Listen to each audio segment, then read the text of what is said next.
Good morning, good afternoon, good evening, wherever you may be.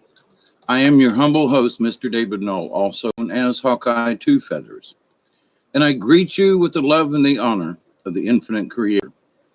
And I continue to pray each and every day that each and every one of you will learn how to accept and receive the healing, the knowledge, and the wisdom from the universe.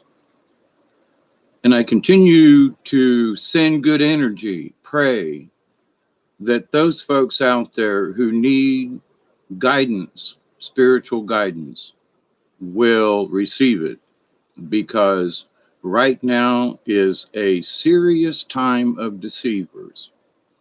Deception is everywhere. And I will be saying this throughout the video, but I did a video a little while back reading Mark Antony's speech in Brutus from Shakespeare. And for Brutus is an honorable man, and they just got done killing Caesar, but Brutus is an honorable man. And so I want you to just keep that little thought there, then, that there are people who are trying to convince us that they are honorable people. But instead of killing Caesar, they're trying to kill your spiritual self, your higher self, and your connection to the universe.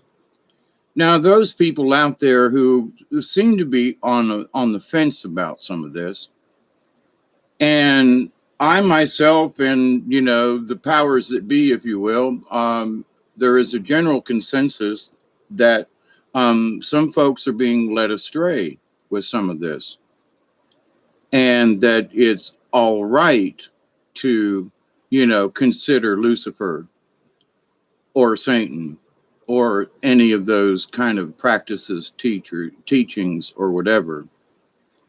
And on that particular matter, I did a video a day or two ago, or one of my previous videos, and this is Thursday, October 20 something. Anyway, it's Thursday night, almost Friday morning. And gee whiz, I got 14 different thoughts running through my head at one time, and I want to try to catch them all. That our idea of energy is somehow misinterpreted. Say that 3 or 4 times in a row real quick. But our interpretation, okay, in the quantum spirit. Now I'm going to bring up the quantum right away in the discussion because, and speaking of quantum, the quantum shift with Dr. Sam, I'm not quite sure what I was going to say the other night, Michelle. And hi, Michelle. Teresa, as always. Project Skyfalls, how are you? Blessings. Now, there are those, Dr. Sam, one of the things that's been a little unnerving is that she has a guest on, and I'm just going to use the initials KD. And there's a lot of misinformation there. And there are a lot of folks that are sort of disappointed with her, unfortunately. And I've been listening to Dr. Sam for a long time. And now I'm scratching my head going, I don't know what's going on. So there are folks that I still listen to. And then there are folks that I have listened to regularly for a long time, if not live, at least go back and re-listen to a show. And I've been absolutely shocked and surprised, and in some ways I just almost want to throw up, because these folks, it's almost like they got to a point in the road of spirituality and they absolutely took an about face, and they're dragging a lot of folks with them. And it's like, please, this is not a time to be giving up your spirituality or changing in midstream. And if you think somebody else's idea, well, it's all about the self. Well, the Dr. Sam show, if you still listen to her, I would just say with a bunch of salt. Usually you say, well, I take that with a grain of salt. Well, you better have about a pound of salt. There are still truths in there, but I can't listen to the rest of it to try to weed out the truths. It's not worth it for me. Okay. Now, maybe for other people who aren't aware of any of these things, but there are so many falsehoods being put out there by a lot of different people. And I hate to say it because it's like, I really, and there's some other folks too that are just like, wow, what now? Not that Sam, let me make this perfectly straight. I'm not saying that Sam is going down the road with Lucifer or Satan. Nope, nope, nope, nope. But I'm saying that there is a person associated with the show, so forth, and they are not to be trusted so much as far as the, Palladian point of view and some other things like that, and things going on in space, and yeah, that's, a lot of it is wrong. A lot of it is wrong, just absolutely. And there is, at one time, it seemed like he was pretty right on with a bunch of stuff. And then he tried all of a sudden one day, it was like, now this has been a year or so ago, 2 years, that, it's like, if y'all don't believe in flat earth, then y'all just, and we were all like, what? I'm sorry, but hang on.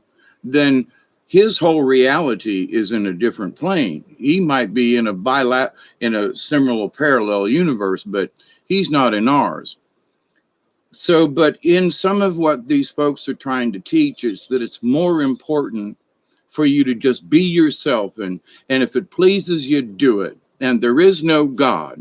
You are the God and goddess, and there is no God. There is no spirituality. There is no, but at the same time now, they speak with forked tongue, okay? They speak out of both corners of their mouth, and sometimes at the same time, because at the same point, they're bringing up the fact that here's an alternative that you can believe that exists out there in the universe. No, whoa, hang on. Let's bring this into context here. And this is speaking in the terms of God, Great Spirit, the devil, Lucifer, Satan, okay? So in that there is no God. Well, now, for those of us who have moved beyond God on a throne behind the pearly gates to understanding that the idea, quote, of God is a source. Now, in all my years, and I look to the middle of the Milky Way, high Milky Way tribe. I look to the middle of the Milky Way, and there's this great big ball of stars and energy and stuff. And I'm thinking, creator, the source is, in the universe. And we all share that energy on a quantum level. Now, there are people who would try to, they will talk about science to you and quantum this and blah, blah, blah, that. But at the same tone, they try to reject the idea that our spirit isn't connected to the quantum, and that somehow we shouldn't have prayer or send energy to anyone, because then that would reveal that somehow we are worshiping or to some God in the universe. So that, in a couple of words, sums it up. So in this discussion of that, so, what is God? Well, I have stopped believing in the bearded guy on a throne a long time ago. And there are folks who think of an entity. They may say, okay, I'm going to focus on the goddess Athena. All right. So, but, is it there are several ways to look at it. So you could be praying to that goddess herself, or to the idea of what is behind the goddess. you know. And that, so if you're working towards the earth, so mother nature or something, or, you know, so with that you say, well, are you praying to that entity? You know, when I've talked about Mother Mary and when I've had my prayers, you know, I still at times still say the Hail Mary, which I modify slightly, but from the Catholic religion. That's about the only thing I carry forward. And I'm not going to go into the Mother Mary thing, but that's just my own example. Refer to the videos that I've done on that, please, if you want more information. But in the idea of spirituality, so it's like, wait a minute. I've talked about the soul and the spirit are not the same thing, but they're interconnected on a quantum level. If you try to separate the two, there's going to be an argument. There's going to be some issues in the universe. Only for you, and quite possibly, who knows if you try to actually separate the soul from the spirit. You know, there are lots of ways that a soul could be, or a spirit can be contaminated. And but in this idea of, so what is a God?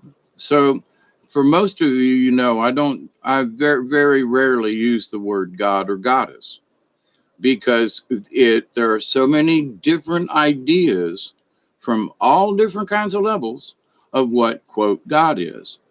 Now, from a shaman's point of view, creator is the source. Now, the creator is a name for the source. Okay. So it is source energy, and this energy exists all throughout the universe. It's been shown with science and different types of radio and frequency things. You know, the universe is connected like a spider web. You know, it's absolutely gorgeous. So when we understand that the planets are connected, the stars are connected, we are connected to that.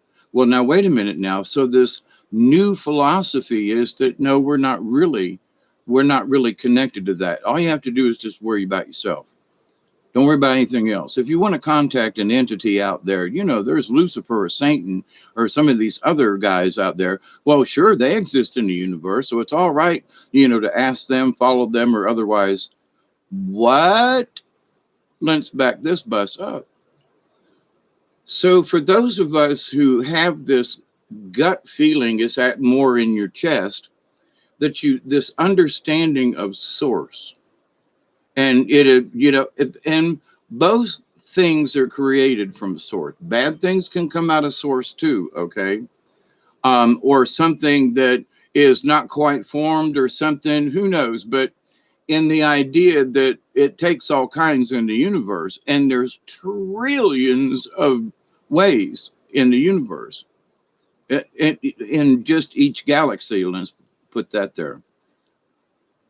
So now, what is so frightful about this idea of singularity?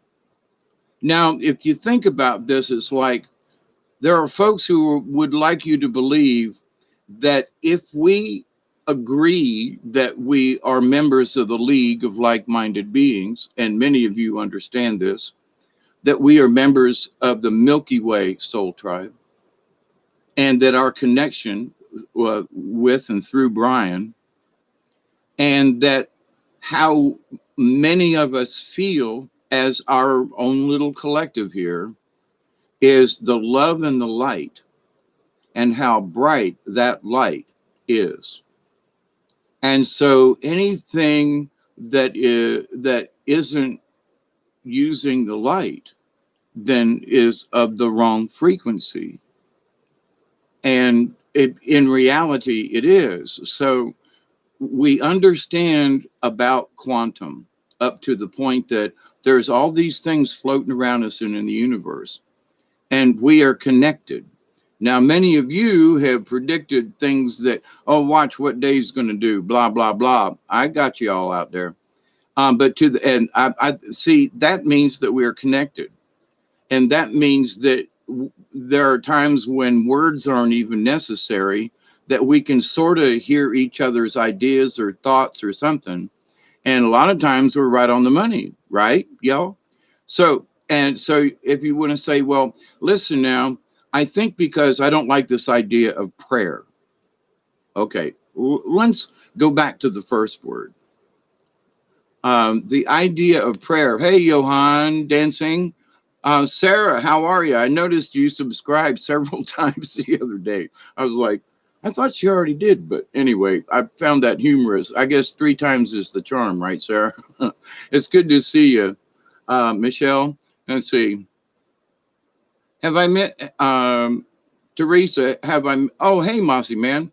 Um, Teresa, have I missed any questions? I can't keep up, but you can. And Pamela, I opened the human throat chakra for a reason. Okie dokie. Um, and I mean this honestly. Good luck with that. Every time you open up a chakra, boy, sometimes it can wallop you one. So, but anyway, and I honestly mean good luck with that. So in this idea of prayer, now I think there's a lot of Christian that is still attached to the word of prayer, obviously. But now, to me and to, I believe, some of you folks as well, our idea of sending a prayer to someone is an energetic thought. Or, well, somebody's broke down on the side of the road. I'm going to send them a thought and say, well, I hope they get some help soon. And you go, well, wait a minute. What are you talking about? Well, there are those folks who say, well, I shouldn't do that. I should keep my energy for myself. And okay, that's what you really believe. But in doing so, that wouldn't that remove you then from the collective thought process? Now, here's one of the things that we have to determine.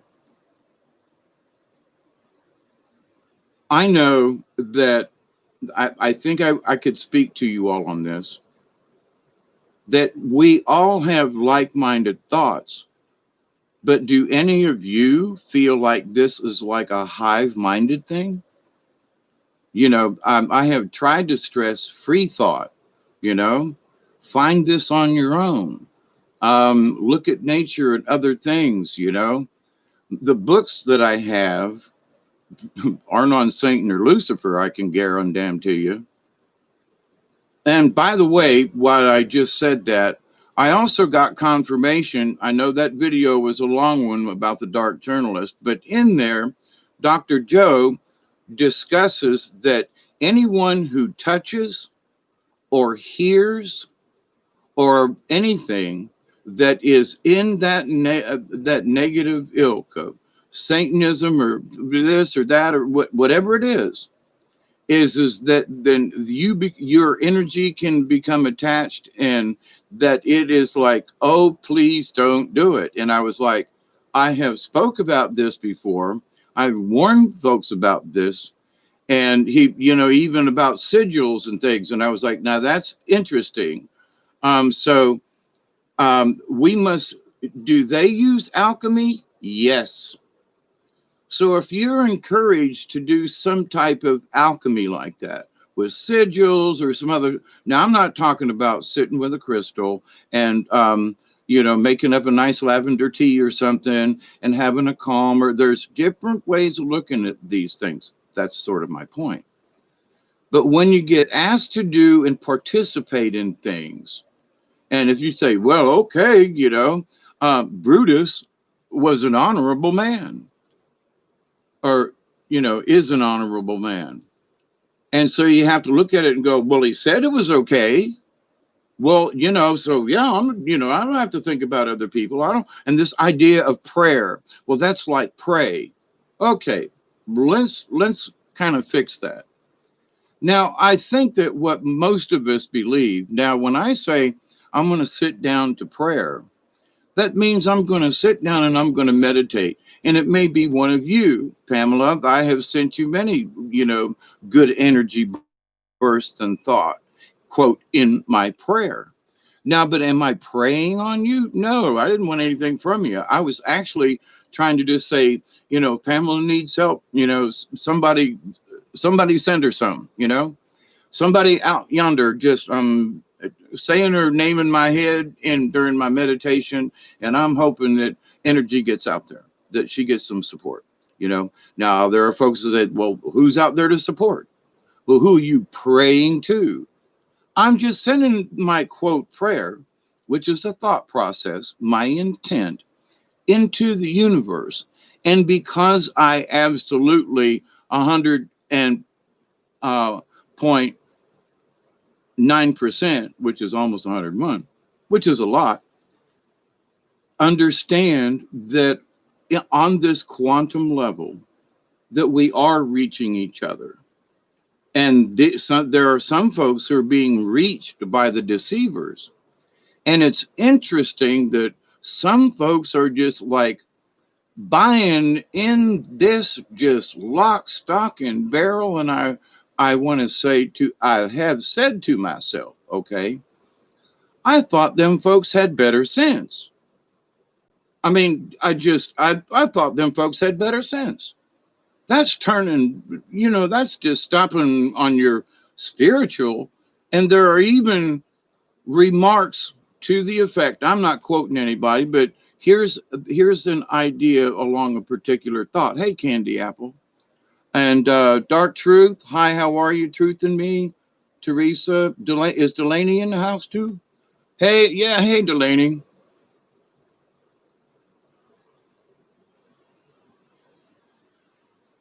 But anyway, so in this idea, though, that, well, you don't want to be a part of the collective. You want to be your own god or goddess. Well, hang on, hang on. Let's just, I've talked about my granny, my grandma Raleigh, Mary, which is just an interesting correlation in the long run. But we had psychic connections for a long time before she died. And after I moved up here to Georgia, it continued. It had nothing to do with distance. And I've talked about this before, and I've known of other people that we've had psychic connections over great distances. And so many of you, if you open yourself up to it, but so what if you consider, well, I don't need to send a prayer out to anybody. I don't believe in the source. I don't believe in any kind of God. Well, I don't believe in a God either. And many of you who use the word creator and source because you don't like the word God, like I don't, because of all of this, nobody knows what it means. But if I say creator, there's a bunch of folks who understand exactly what I mean, and that we be the creator because we are a part of creation. Mother Earth is part of the creator because without her, there would be no creation at all. There wouldn't be the seeds and the flowers and the trees and the bugs and the berries. There would be, you know what I'm saying? So Mother Earth is a creator in and of itself that's connected to the rest of the universe. That's why it's so important. If you want to understand spirituality, you go outside and you learn from Mother Nature and you take this energy in because it's all connected to the big universe, to the source.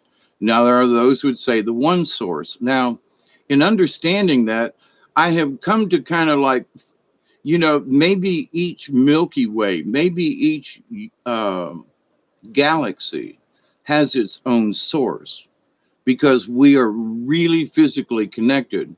But to the same point, is there a source above all of the galaxies? So it's like, but one thing that is agreeable is that there is this energy that does connect us on the quantum level. So any attempt to get you to change your mind that you should be a solitary individual. Now, I've discussed at length about that we need to have our core values together. We needed to have our self-assurance and our confidence, and that we should be the compassionate observer. I have repeated this many times. But in that are those core values of, quote, a shaman. Now, If somebody's worried about just themselves and they don't care if, well, you broke down the side of the road. Okay, that's your tough luck. What? Now, I might not be able to call somebody or help, but if I know, I'm going to say, God, I hope they get help soon. And I send them a good thought. Now, in and of itself, by doing that, that is what many of us call a prayer. Okay. It's not something that we attach to any god or goddess, many of us, because it just goes into the universe. It goes into the creative source of all. And that if somebody on the other side of the planet, may they hear. Now, I know there may be some of you who don't know this story. It's a true story that happened in about 2009. My friend and I, Tim, went into town just before Christmas. And I literally said, Tim, my angels are telling me we got to go to town. You want to go? Where are you going? Walmart. Why? I don't know. Got to go. So we did. Walked around Walmart for about almost 2 hours. About a sewing machine I've only used once. Okay. It's still upstairs. And then I went to my friend Marcia's, who's still in the hospital and still being bored. And we love you, Marcia. And get well soon. Be patient. But so then her clock kept,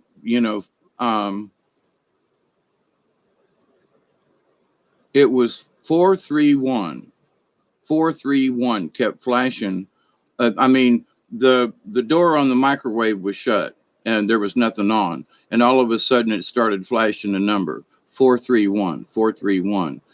Went over, opened the door, and closed. It did this 3 times, okay? On the 3rd time, Marcia says, it's time for you to go. And I went, yep, it is, whatever that is. So on the way home, on the last road, Lower Meigs Road, we see this fire in the middle of the road. And as I get up close to it, we see that it's a truck. And it has hit the guardrail on our side of the road, but it was coming at us. And we pulled up to it and saw that there was a fire underneath. The person was still in the truck. And so Tim ran up and got him out of the vehicle. And while you got the cell phone, I'll go get the guy, which he did. And I called the 911 and gave him the position and everything. And when I looked down at my cell phone to call, it was 134. It was the mirror number. And I said, wait till I tell Marcia. It was like it was 431. Nope, it was 134 in the morning. And I went, holy shit. So the thing is, his leg had been cut off. Straight off below the knee on his left leg. Wait a minute. No, left or right? No, it must have been his right leg. Anyway, when he hit the guardrail, it folded the guardrail in half. It came through the firewall, through the front, through the radiator, through the firewall, cut his leg off. It was so hot that it cauterized his leg, which is one reason why it didn't bleed out right away. And the guardrail was embedded into the back of the pickup truck. It was an old Chevy, about a 68, 67 model Chevy, souped up, big engine. Now, here's the thing. Had we not got there and pulled him out of the truck, which there was a fire under the truck with gas leaking, and the fact that he needed medical attention right away because his leg was cut off. Now, to me, the angels or the energy of the universe can call you anytime. And so I firmly believe that there are times when, if you listen to the universe, you will be called upon to do extraordinary things. I mean, I never would have thought that I'd be holding a man's leg that was cut off so that the EMT gentleman could wrap it. And he was all in plastic things and stuff. And he was like, don't you need gloves? And I looked at him and I said, it's a little late. But the thing is that we got there just after the accident. No one else came on that road. If we had been a minute or two early, he might have hit us. Or the fact that we would have passed him and he would have hit that guardrail and would have died there. Because nobody came down that road until the sheriff came down the road. And then after that, nobody came down the road. Nobody had to come and turn around. I mean, and it was like 30, 40 minutes, you know. But we had him stabilized on the side of the road. We were treating him for shock, like Tim and I both had been trained. I mean, from all the way back in the days of the Boy Scouts. So, but my point in all of this is to whether or not you don't want to pay attention to the universe. You know, I've been pulled out of some scrapes myself. And, you know, so I have asked myself over the years, you know, I'm so glad I listened and went into town that day. And my adopted daughter that I didn't actually adopt, Bobby Jean, it was her cousin's husband. And it was like, what? She goes, you mean you and Tim saved him? Well, his daughter, oh my God. And I said, well, how's he doing? She said, you know, this has been a couple of years ago. She said, he's got a fake leg and he's getting around and doing just fine. He's straightened himself out and quit drinking so much and being more careful and you family man. And, you know, it's like, holy shit. So it's like, so we saved a man's life. We also saved a young girl's father. You know, they were having issues. I don't know if they straightened the family issues out, but the daughter now still has her father. So it's like, so do we stay connected? Do we listen to these crazy things? Why am I supposed to go to town? I don't know. So, but in my lessons of what I've learned with my own spirit guide, when I hear those strong things, I go, okay. And you might not ever really know what happened. There's been a time I went into town. It was an odd time. And I just drove in to get a drink or something, you know. And there was somebody there that needed $1. And but if you got $1 and you know, if you got $2, that'd be cool. But if you got $1.50, but I really need $1. So I gave him $2. And he's like, thank you, man. Thank you. I'll watch your truck while you go in the store. You know, okay. So I came back out and he goes, nobody got in your truck, mister, you know, and that's a nice dog you got there, you know, because Duggar was with me. And I thought to myself, now that's just interesting. He was like, thank you. And he said, you know, mister, he said, most people wouldn't give me $2. And I said, I understand. He goes, I'll see you. I'll see you. And I'm like, he was a black man, but that wasn't the point. But it was his attitude that I gave him $2 when he probably for whatever reason had asked somebody else for $1.50 or $1 or something that he needed or wanted. He wasn't asking for 5 or 10, you know, he you know, so I said, no, here's $2. But you never know if that $2 were something that, you know, it meant something to him. How? Sometimes we don't know. Now, it might not be, it just might be that, you know, there's somebody behind the counter of a store or something, and you just notice that maybe they're having a really crappy day. You spend some of your energy from the universe and say, hey, you know, you really have nice eyes. Or your eyes have got a beautiful color. And what? And you go, I hope you will accept that compliment. I don't, you know. Okay, you know, and mean it, you know, pick something that will just like what, and it'll catch them out of their whatever funk they might be in, and you can change or alter that person's day and maybe the whole week, who knows, but at least they'll crack a smile or something, and be kind about it, you know. But it's amazing that what we can do and what we can pass on. So this idea that somehow you would want to become a singular thing and basically screw everybody else, I kind of find a little appalling, in that you would trade the collective to be on your own. And I don't mean from a hive standpoint, but I mean as a tribe standpoint. Now, when I was growing up, I grew up on Southland Amusements, the carnival. And we were a traveling tribe of sorts. Everybody had their own little house. Everybody had their own joint or ride or whatever it was. Well, we all banded together to go put on a show at different towns. Once a week, we'd go move to a different spot. and we do our shtick, you know, and rain or shine or whatever. But if anybody outside, we might not like the third person down from us. We might bicker on occasions. But if somebody from the outside were to attack them, be one of the first people I would go and protect. I'd be one of the first people out. I wouldn't just let him go, oh, well, they're picking on Joe over there. No, I'd be out of there going, why are you picking on Joe? And get the hell out of here before I beat the hell out of you. Hey, Rube, grab your left-handed crescent wrench.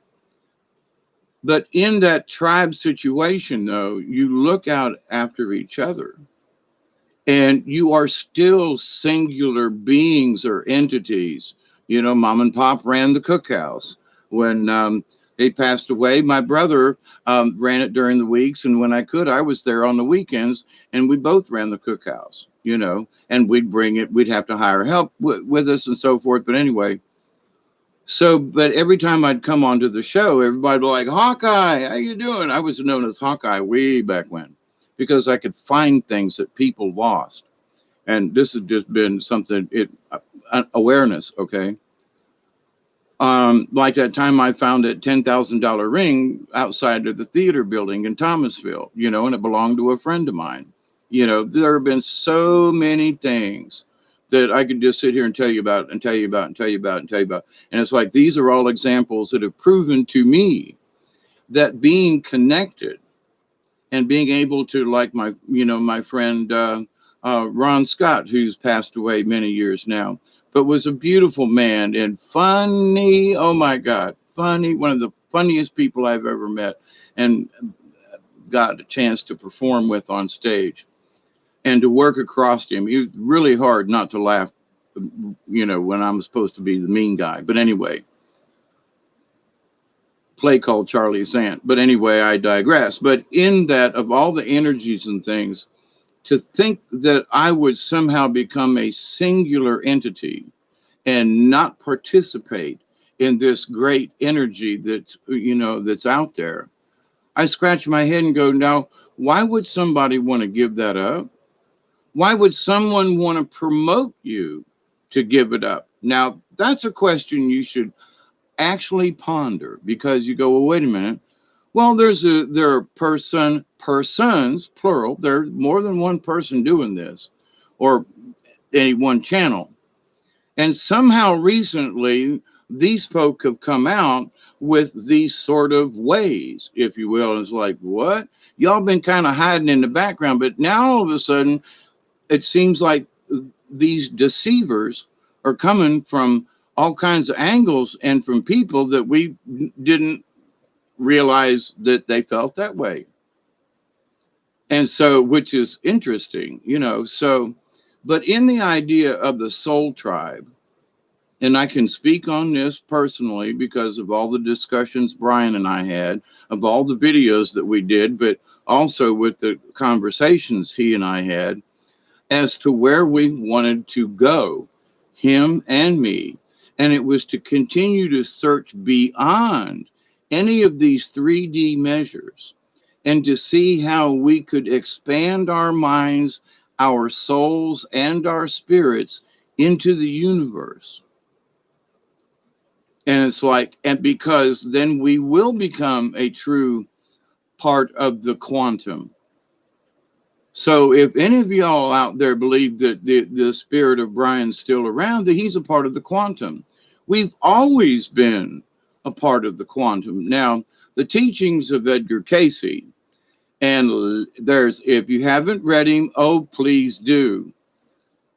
Not just the stuff about Atlantis and all that, although that's interesting, but you should study some of the things that he talked about our soul lives and the contract that we make, and that our spirits are aware before we take baby form that we've got a mission, and we have the right to accept or reject that at any point as a youngin. And even in an odd way, the Catholic Church even follows certain practices that go along with this, like after the baby's born up to a certain period, then you have to baptize him right away in case he slips away. So you want to mark the baby as soon as possible, so they don't want to go back or to stay in source, because at the time they're still connected with God. Okay, sorry about that, but I'm speaking in the Catholic Church. But also, I found out that the not Seventh Day Adventists, although they do believe a similar thing, it's the Mormons. They believe a child up to the age of 7, and it gets less connected as they go, unless the child is developed up to the age of 7, male or female, doesn't matter. But so as you grow up and you're still connected to source, so the wind is still open. That's why your imagination is so wild. A lot of folk anyway. And I had a crazy imagination to dream and stuff. But in some of this, though, you have to say, well, wait a minute. So you're still connected to source, although you don't know it because you're a little kid. So depending on how you've developed those first 7 years. So what has been predominant going on recently? It's kids by the age of 7 now are talking in full sentences. They know what the hell a paragraph is. And what? I'm not saying that's a bad thing. But back in my day, we had great big fat pencils and, with these sheets of paper and the lines on them going A, B, you know what I'm saying? So,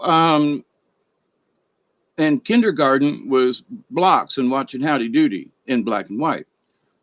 And I have little flashes of memory of being in like a preschool. And I still have a little bit of memory about being at that church in Dayton before we moved to Florida up there. And they had the cafeteria underneath the building. Anyway, strange little pictures. But in that, though, what does prayer have to do with this? Well, many of us use the word prayer because I don't think there is another word out there. So I use the word blessing in that, well, I'm going to send blessings towards, Pamela or Teresa. And so that, but is that a prayer? Well, it's an intent. But in my verbiage and wording, I would say, I just sent a prayer to Pamela.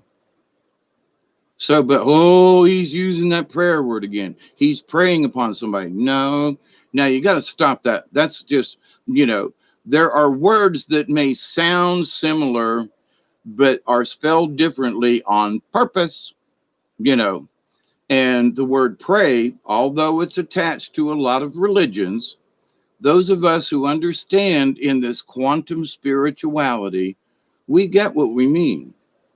It's not that we're worshiping any entity or idol or God. I give thanks and honor to the universe.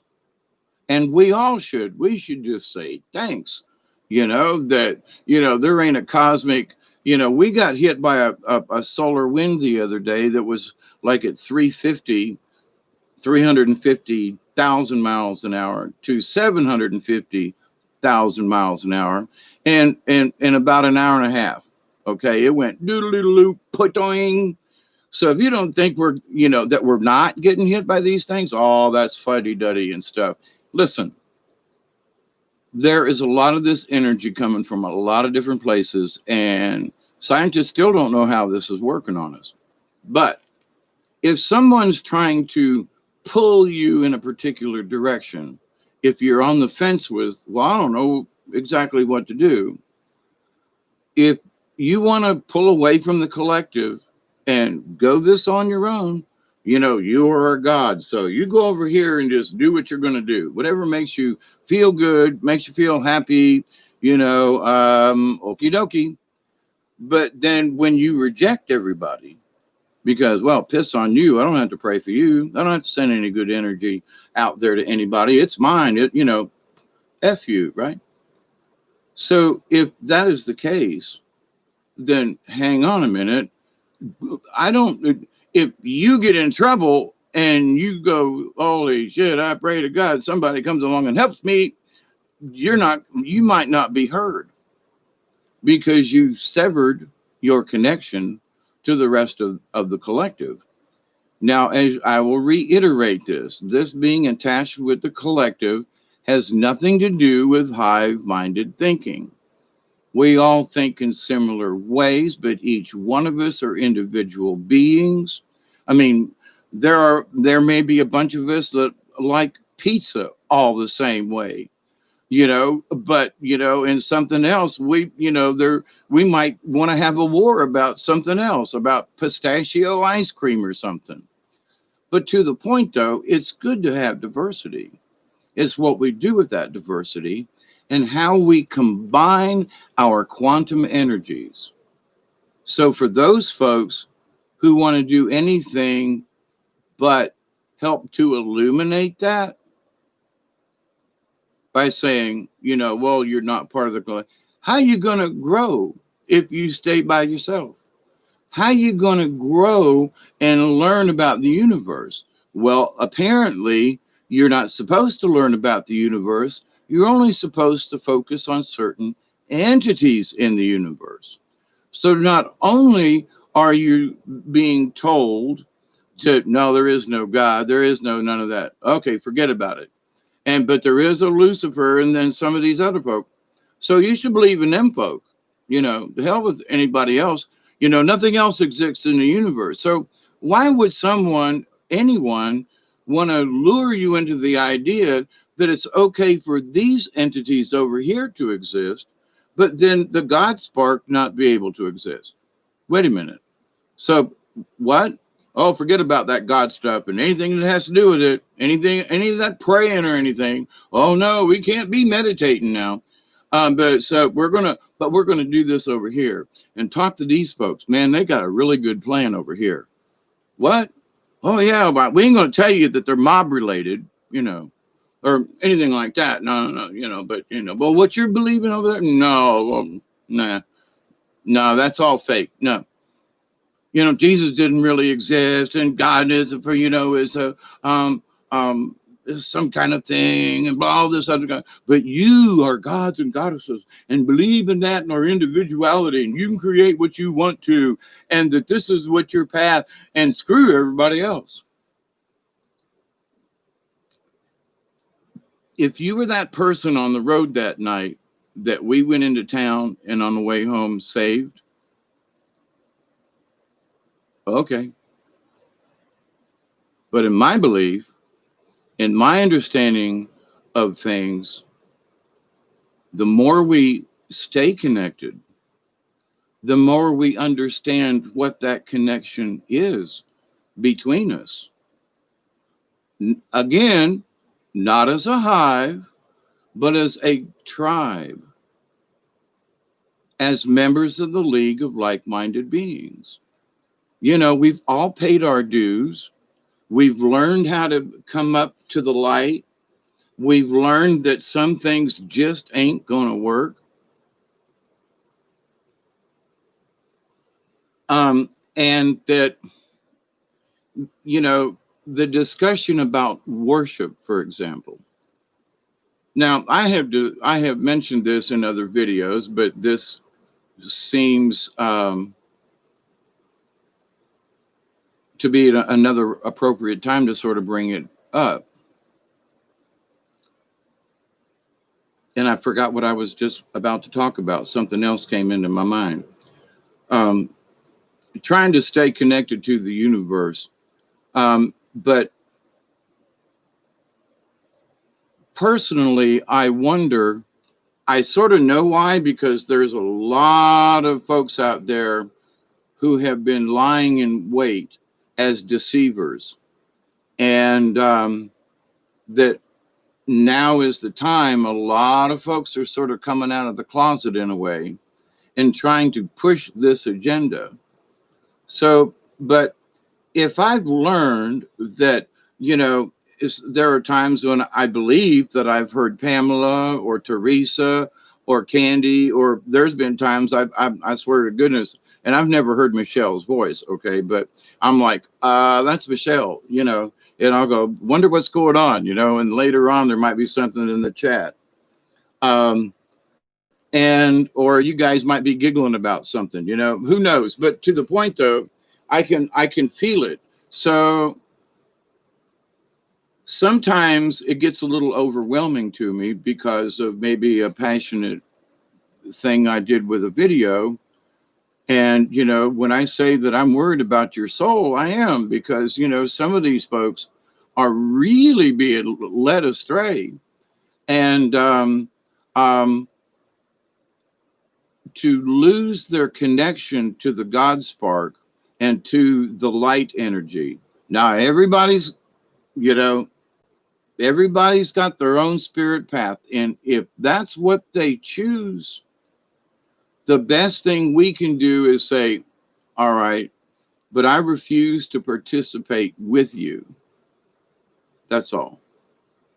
What do you mean? Well, if they're going to participate in a particular type of practice, talk, or anything like that, that is opposite of where I feel my heart is and where my energy here is in my body and how it resonates, or to many of you and myself, it gives us a stomach ache. We've got this knot in our gut. I'm holding my gut. We've got this knot in our gut, and that something ain't right here. That, my friends, is your intuition. Pay attention, listen to it. I've said this before, but it really bears repeating again. The Chinese, Japanese folks over there have this, I can't remember which, but over there, in that if you have a problem or something's coming up and you want to know whether or not it's good or bad, you pretend that you eat it. So I'm going to eat my problem before I go to bed. Now, some folks would say, well, that means you sleep on it. Same thing. But in that, well, they say, well, sleep on it, but they don't finish it. In the Oriental tradition is that, so if you eat it, sleep on it, and if you wake up with a stomach ache in the morning, you know not to do it. So there are folks that are getting stomach aches, but they're not paying attention. That is you screaming at you, please don't do this, So, me and the collective support you. If you feel that that's giving you a wrong feeling, we support you. Get out, because you're right. If it's an energy that just get out. That is the spirit of the universe and the quantum. It's your spirit going, no, I don't think so. But at times we have to, well, I don't know if that's really true. Well, but Brutus is an honorable man.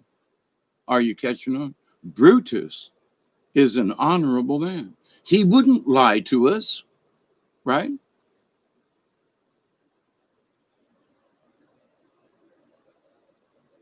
I come not to praise Caesar, but to bury him.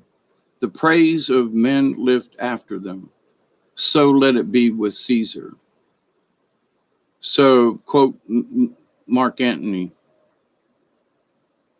So the idea, though, that if we have friends, then we should try to illuminate them just a little bit more. But we must do so with kindness. Hi, Alex. How are you? Did I miss anybody?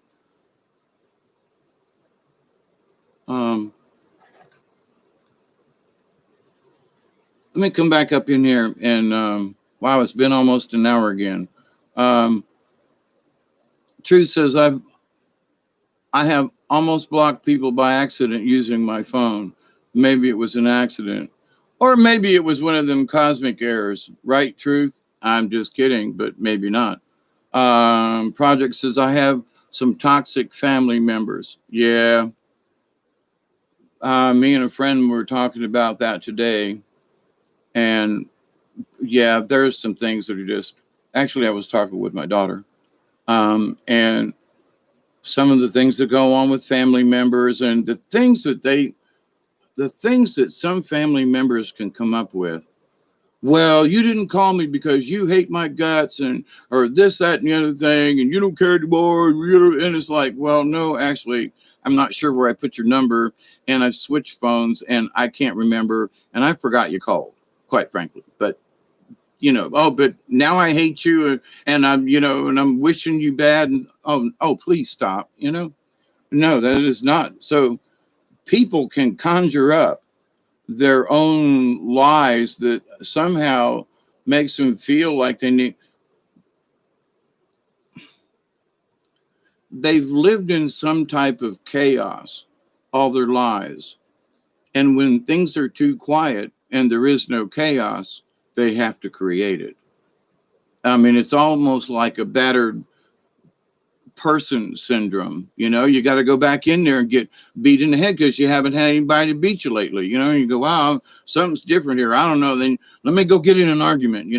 Okay. um David Castle, if you're still here, what it means when you have a knot in your gut. Well, if you've just ever had a feeling like, oh my God, I shouldn't do that or something, that's a knot in your gut. But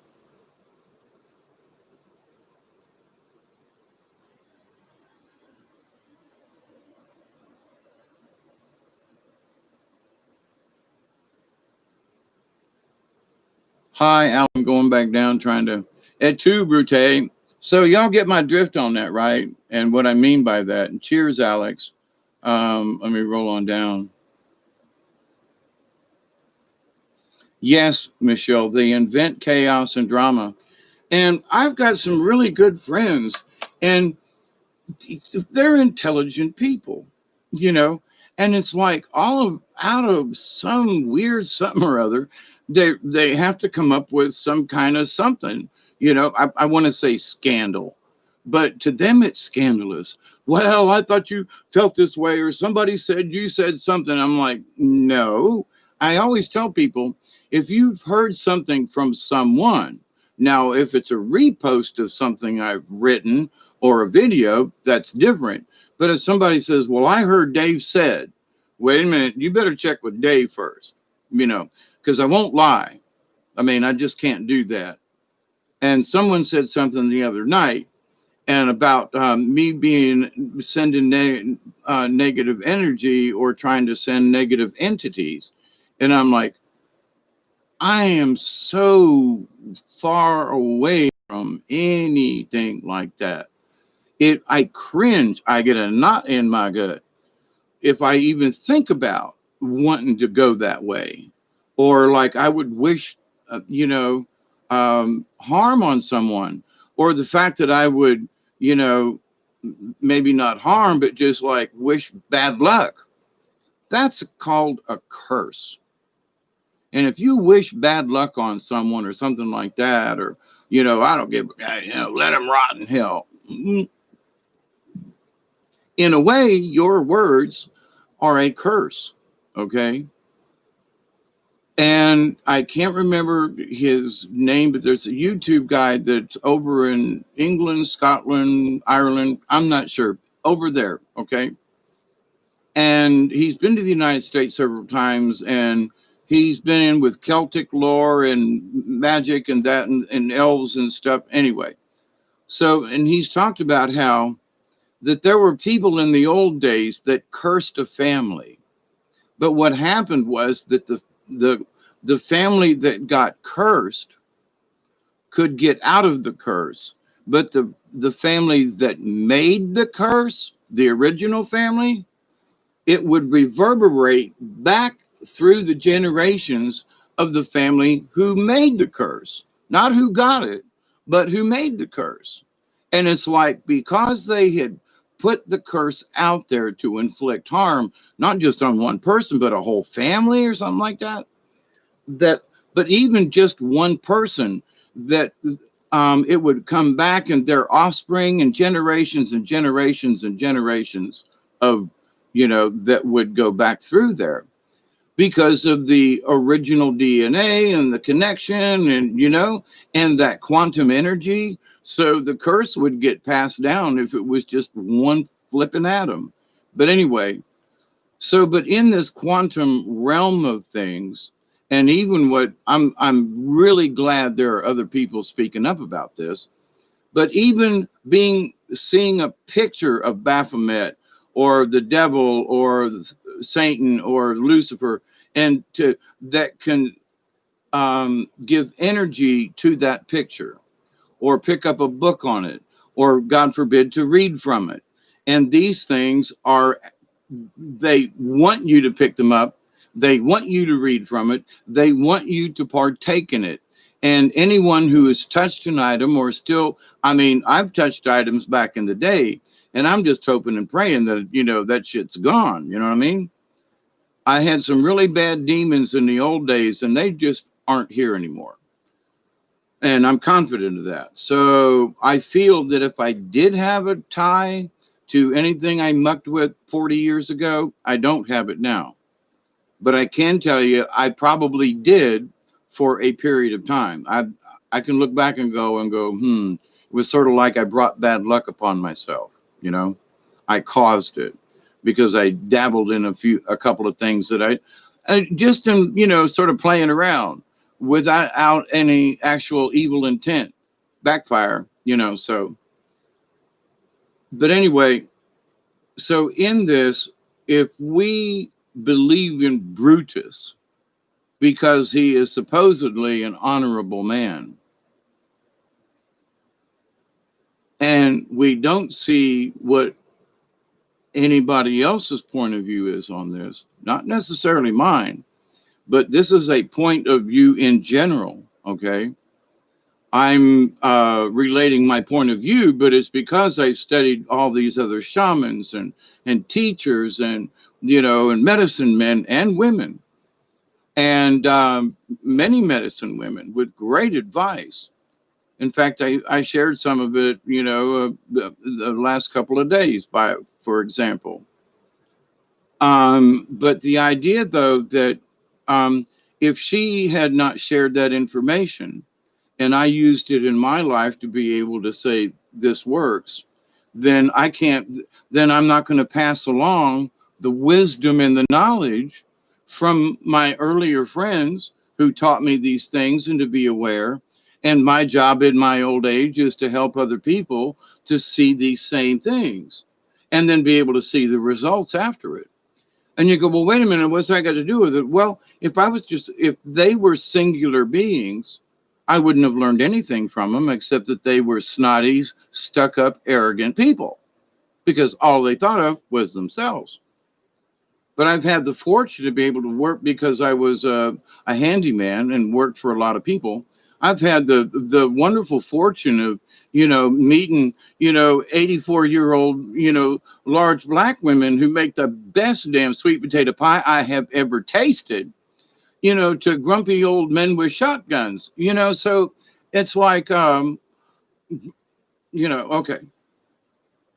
So, but those people who have been spiritual, now some of these folks were Baptist.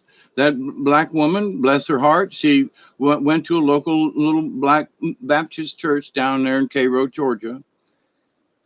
But she was like, Lord have mercy, Jesus protect us all. And I pray for you, boy, and you and your family. Now you say, well, okay, well, she mentioned Jesus. Well, that's a better entity than saying, well, Lucifer sends his best wishes to you. Satan says hi, so you could go, well, what did you just say? Well, think about it. So, well, bless my soul, Jesus, may he look after you, and blessings to you and your family. And now this is this 84-year-old black woman, right? Wonderful soul. I mean, she just bubbled, man, especially for her age and size. She was but great, and I'm there's no way she's still alive, but bless her heart at 84, she was just, anyway. She grew up in the days with a fireplace and no stove, and just a kerosene lamp until they brought electricity down here to the south, and everybody got 2 light bulbs in the house. and maybe a porch light. 3 lights in the house, swear to God. And about as many plugs. But anyway,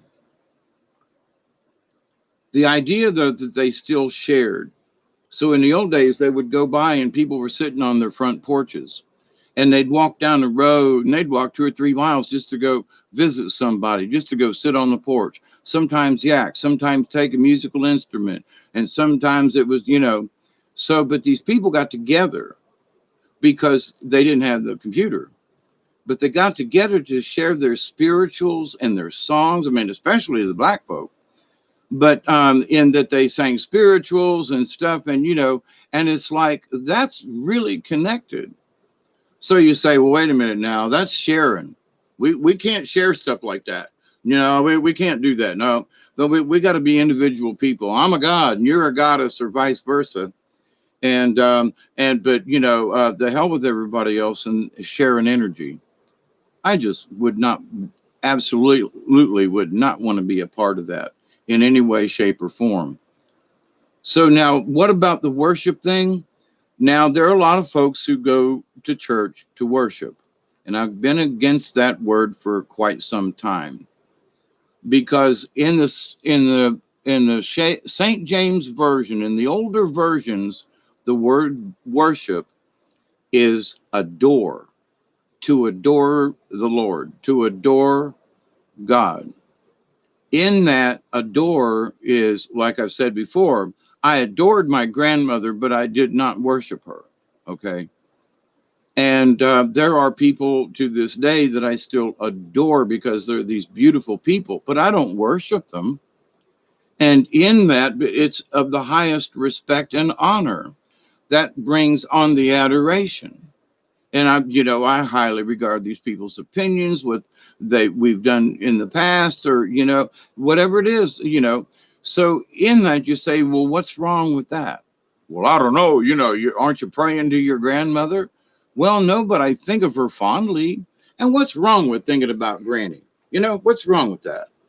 If it brings me pleasure, and if I feel like I'm connected to the universe, because Granny and I were connected before she died, why would I want to change that connection? I wouldn't. I would want to see how much more I can expand it. It does mean I have to go inside into the darkness and dispel the darkness. If the darkness within oneself doesn't necessarily mean it's a bad thing. The darkness might be the fact that you're not acting on something that maybe you should. And as one of the parables in the Bible, the servants was given 5 talents, 3 talents, and 1. And the one brought 10 back, the other one brought 6 back, and the other guy said, "No, I buried it, So here's your talent back. You didn't do anything with it." And so I always thought for a long time that meant the talent was actually money. Well, there is a type of money that sounds like that. But then I got to thinking, no, it doesn't mean money. It means God or the universe. Everyone has a talent. So if you sit on your talent, if you say, well, I just don't want to play the piano, it's too much trouble. Yeah, but you're actually pretty good at it. So why don't you play? Well, I don't know. The old lady don't like me to play. Now, I did have a wife that every time I picked up the guitar, she'd go, "What are you doing? What you doing that for?" "I want to sit down and play." But and then you just go and put it down and wouldn't play. So it's like, okay. So there were several years in a row where I didn't play any music at all because she didn't like it. And what it was that somebody told me later on, she said, she heard you play one time and you were really good, and she was afraid. She did not want me to shine above her, let me tell you. And I was a puppeteer and storyteller, and not necessarily the star of the show, but I was. Not on purpose. That's just how it worked out. I was the puppeteer. So, okay. So by default, I was the star, and it had nothing to do with your second place. But if you're not the puppeteer, then you're not the star. But I never wanted to be the star. I was just Mr. Dave, the puppeteer. That's it. Mr. Dave, the puppeteer. And there are still folks that remember me, probably even in Tennessee. But if I had not shared that energy and the laughter and the many young folk that I was able to have an interaction with early on, then later on go back to the town and see them. And they're all grown up and they're children and they're intelligent people. They're creative. They have imagination. And it's like all you got to do is just give somebody a little bit of a chance. But you share the energy that you have, you share that knowledge. So if somebody's asking you to don't do that, if I think back on all the times, if I had chosen that life for myself, it just for no, not for me. Now, but if other people want to buy into that, I'm honestly worried for their soul, but if they want to go to that place, that's their choice. But I would still try to honor them and say, listen, stop and just, relax a minute and reconsider what you're talking about. To be singular and of sovereign only to yourself and the hell with everybody else, literally. Well, you have to do that to see the light. Now, I tried that. I've talked about it. I did some stuff with demonology and witchcraft and stuff way back in the early 70s. And I learned by the year 1975, no more that shit, period. That was wrong, wrong, wrong. And from those actions, something may very well have attached itself because right after that, and I said no to the universe on that subject, I got tossed in jail for a year. So was that karma, throwing my ass around? Well, while I was in the slammer, I read a lot of books on ley lines, psychic healing, Edgar Cayce. I was talking about Edgar Cayce earlier and I slipped off the subject. But in one of the books that I read while I was in jail was an Edgar Cayce book about soul travel and dreams and that kind of thing. And that they're basically, now people can be offended. Well, he used the word angel. Okay. Well, okay, spirit being then. All right. So a spirit being, that we are all spirit beings and we have the choice for the mission, before we go. So in that, the 7 years and the Mormons and the Catholics and a lot of other religions, look at that first 7 years, because when did I receive my first communion into the Catholic Church? At the age of 7. So, a lot of stuff at age 7.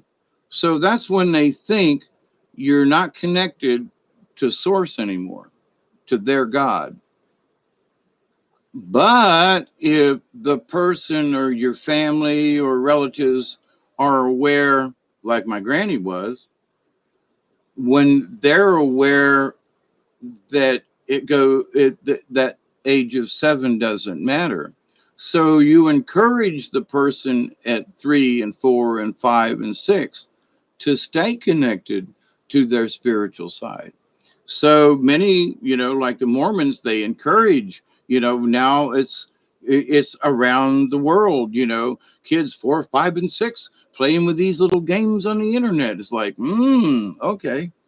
Now, is that a bad thing? Not necessarily.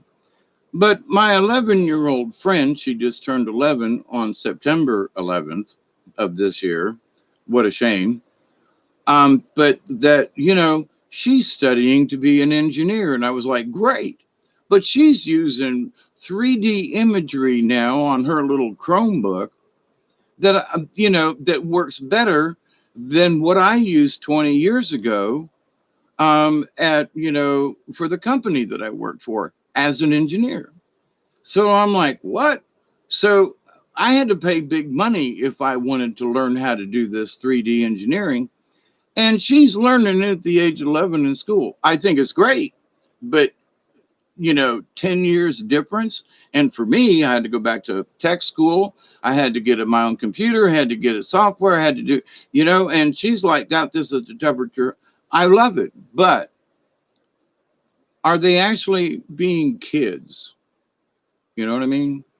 Because there's so much attention being drawn on, well, you're 11 years old and you're already an engineer. And many of them in her class, it's not just her. So it's this idea, though, that are they really going to be smarter, or are they going to be spiritless because all they have is the cell phone, all they have is the computer? And now they're being separated in the schools, and now they're home schools. They only go to school 2 or 3 days a week, and it's a this and that. This is for around here, for her schools. And so, all the districts, they all doing a little different, because each district, there's the state of Georgia, but each county has its own school board, right? So neighboring counties can adopt similar things on a statewide basis, but that don't mean they got to follow them, or that they can come up with their own. So, but with that said, it's like, so all these folks are doing these things, and you got to wonder, now that they're separating all these kids who should have playtime together, who should have interaction together. And now the desks are spaced out, and only half of the kids can be in the class at one time, and they all have to wear masks. And it's like, okay. So we're teaching them to be smart and antisocial. I mean, wow, what is this message? And as long as it goes on, it's going to, with a lot of folks, it's going to separate them to being these singular people that don't know how to share, and who are not aware of this quantum reality, this quantum spiritualness, the quantum stuff, the universe. So if there's a computer out there that's running in the quantum, then if we could learn how to access it, we wouldn't have to type in our little computer. We wouldn't have to have a chip. It would just be able to learn how to access it with what we've already got. Because when I heard that thing about that volcano way back when, and I went and Googled Earth, and the next 6 hours later, the thing erupted and killed all those people. I was mortified, that they had showed me exactly where it was going to happen. And going into town and saving that man when his leg was chopped off. Oh my God. So it's like in my life, and it could be in yours, when you listen, and you might not know what the hell it means, but if something's telling you to take a left, maybe there's an accident coming up. A friend of mine and I, way back in the day, going into Chicago from Tampa, and we had hit a place on the interstate going into Chicago, from Spring Valley, I think it was. Anyway, we're on the interstate, and we come up over this rise, and traffic looks like it's backed up for like forever. And so my friend looks at me and goes, looks like a traffic jam, don't it, Jabe? And I go, yeah. And he goes, well, we should get off on this exit coming up here, and we'll go get some gas or whatever, and we'll go cross country, because, there could be something up ahead. There could be and he was just joking. He said there could be, a 10-car crash and people dead and fires everywhere. And he said, but nah, that ain't like that. So we pulled off the interstate and went some back road, can't remember, and to go to Chicago. When we got there, it was all over the news that the interstate that we had on, it had this great big 10-car pileup. There were hundreds of injuries, and several people had died, and there was a fire. And we looked at each other, and he looked at me and he said, I was just kidding. And he was, but in that moment, he was correct. And we got off the interstate, and it took them hours. If we had missed that exit, it'd have been 20 miles before the next one. And we'd still been sitting there. We looked at each other and said, now that was a good call. So do you pay attention to the universe, or do you just go on your merry way by yourself? Only you just wandered around going, well, okay, I heard Lucifer was a pretty cool dude, let's hang out with him, see what he's up to. And the hell with everything else, because nothing else exists. Well, if nothing else exists, then how can he exist? I keep wanting to go back to that. Well, but no, none of that other, no, that ain't that big. Ain't that the great deceiver?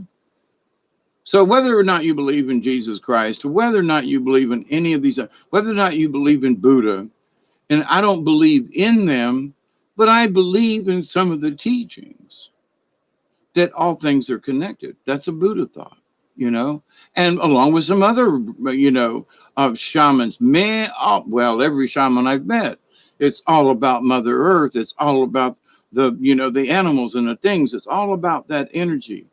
Quote, that's the power. Now, people say, well, what do you mean by power, Hawkeye? Well, the power, quote, that I seem to have is in my allowing myself to open up to the universe and to listen. I've saved a man's life along with my friend. And we've done these things and that and this and this and that and that. These little stories I just told you, they're all true. And I got a bunch more, but why bore you with them? The idea, though, that, if I had not been open to the universe, what that man would have died. And, do I feel like a hero? No, I don't. I feel like I was sent by an angel to do an angel's job, and that it was my duty to be there at that time.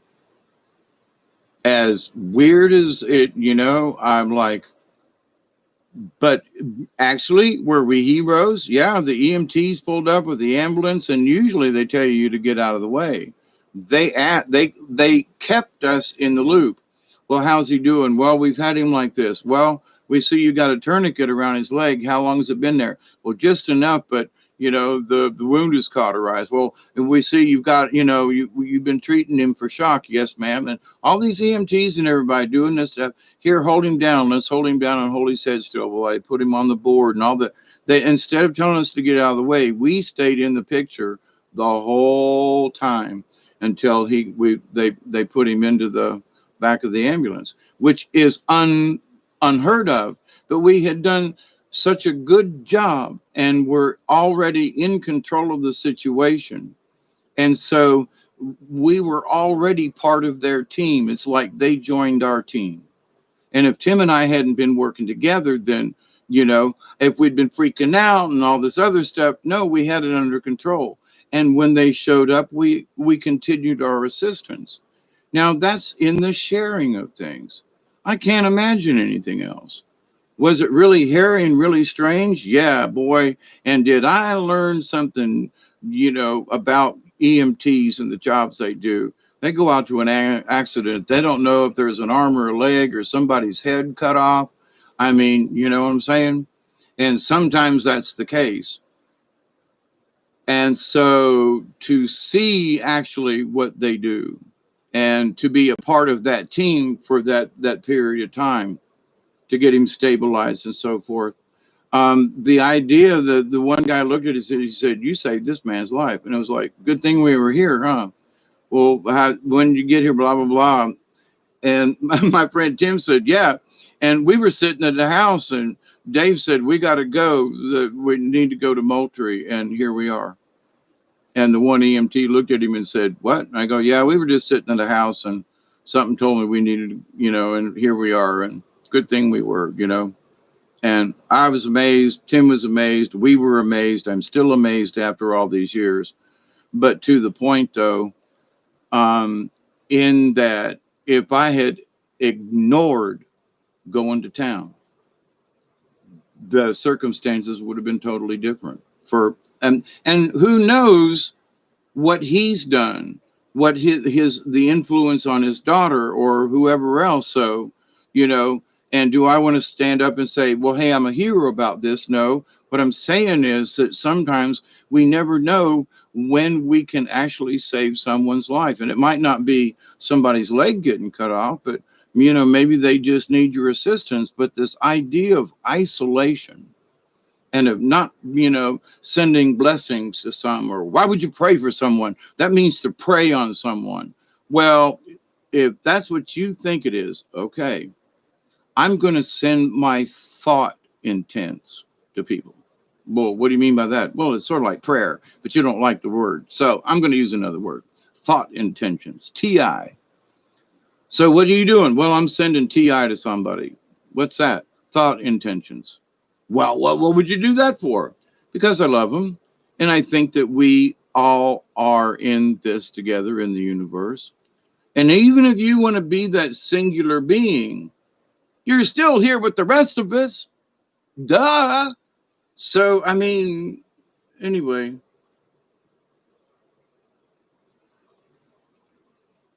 all for me and none for thee. You know what? Yeah. All for me and none for thee. All for me and none. I can't even say that anymore. It's like wrong.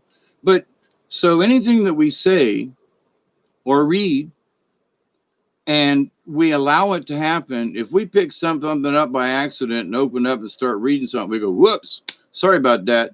It sort of counts, but but if you are actively looking for some of these things, and me and a friend of mine were talking about this earlier about Wiccan. Now, I've known some really sweet people who are Wiccan folk. Then there are those who say, well, we can go a little bit on the dark magic side and go, oh, really? Why? Well, in order to really understand earth energy and the magic and the power. Well, wait, what do you want with it? Their ultimate goal was they wanted it for their ability to influence others. Wait a minute. So that's why you want to do this? Well, yeah, I want to be able to, get money and belongings, because it's all for me and none for thee. I want wealth and riches. Don't really give a shit about you. I'm worried about myself here now. It's like, well, okay. So, really? That's how that's how I look at it. All for me and none for thee. And, I don't care if you fell down and broke your arm. Don't give a shit. It's not my problem. Why should I send you a prayer? You don't deserve it. All for me and none for thee. So I just have to ask the universe, okay, universe, seriously? Really? That's what you want them to believe? Oh, man. So, we'll call upon those entities that don't exist in the universe and ask them to maybe just shed a little light on this. Teresa, yes, Michelle sends me intents to strengthen me, for example, so my power is more. Hi, Michelle. 111. Hey, David Castle. Combined loving intents. Yeah, but see, that's a prayer, ain't it? Combined loving intent. So how could some of these folks who are trying to change everyone's opinions about this, no, we shouldn't share this, and no, we should be singular entities, and no, hang on, did they just take a left turn? Do you know what I'm saying? Or a right turn? Left turn, Clyde, right turn, Clyde. If in the old any which way you can, every which way you lose with the orangutan and Rowdy Yates. I can't think of his name, but anyway. But the idea, though, that we must help these folks to say, hang on. One of the big things, and it was reiterated the other night when I was talking about this, the dark journalist and Dr. Joe, in his comments way towards the end of the video, like I would make in one of mine, is that even touching something or listening to somebody repeat something, that you've actually given your intent to the person who's reading it, that they can have your energy kind of thing. And because it's on this quantum level. And I was going, holy shit, yeah. Now, he didn't say it exactly that way, but that's the point. So touching a book, seeing it, listening to somebody, and if they want to start about that on you and it makes your stomach grumble, then just say, can we change subjects, please? That, I don't believe that.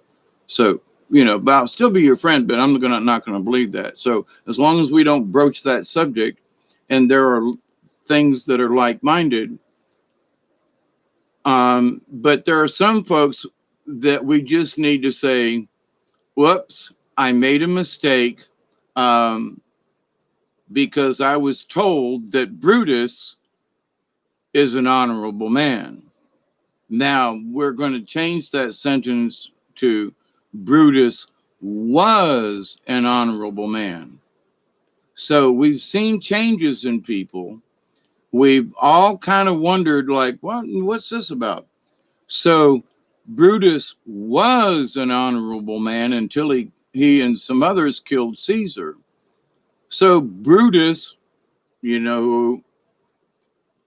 was honorable and started until they started killing the spirit in each one of us and wishing us to participate in the death of our own souls, to participate with each other.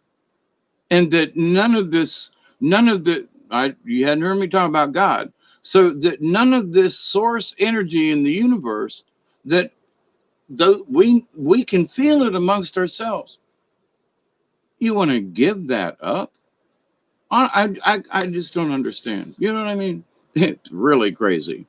But we know some people out there, and one of the really damn scary things is that it seems to be picking up steam,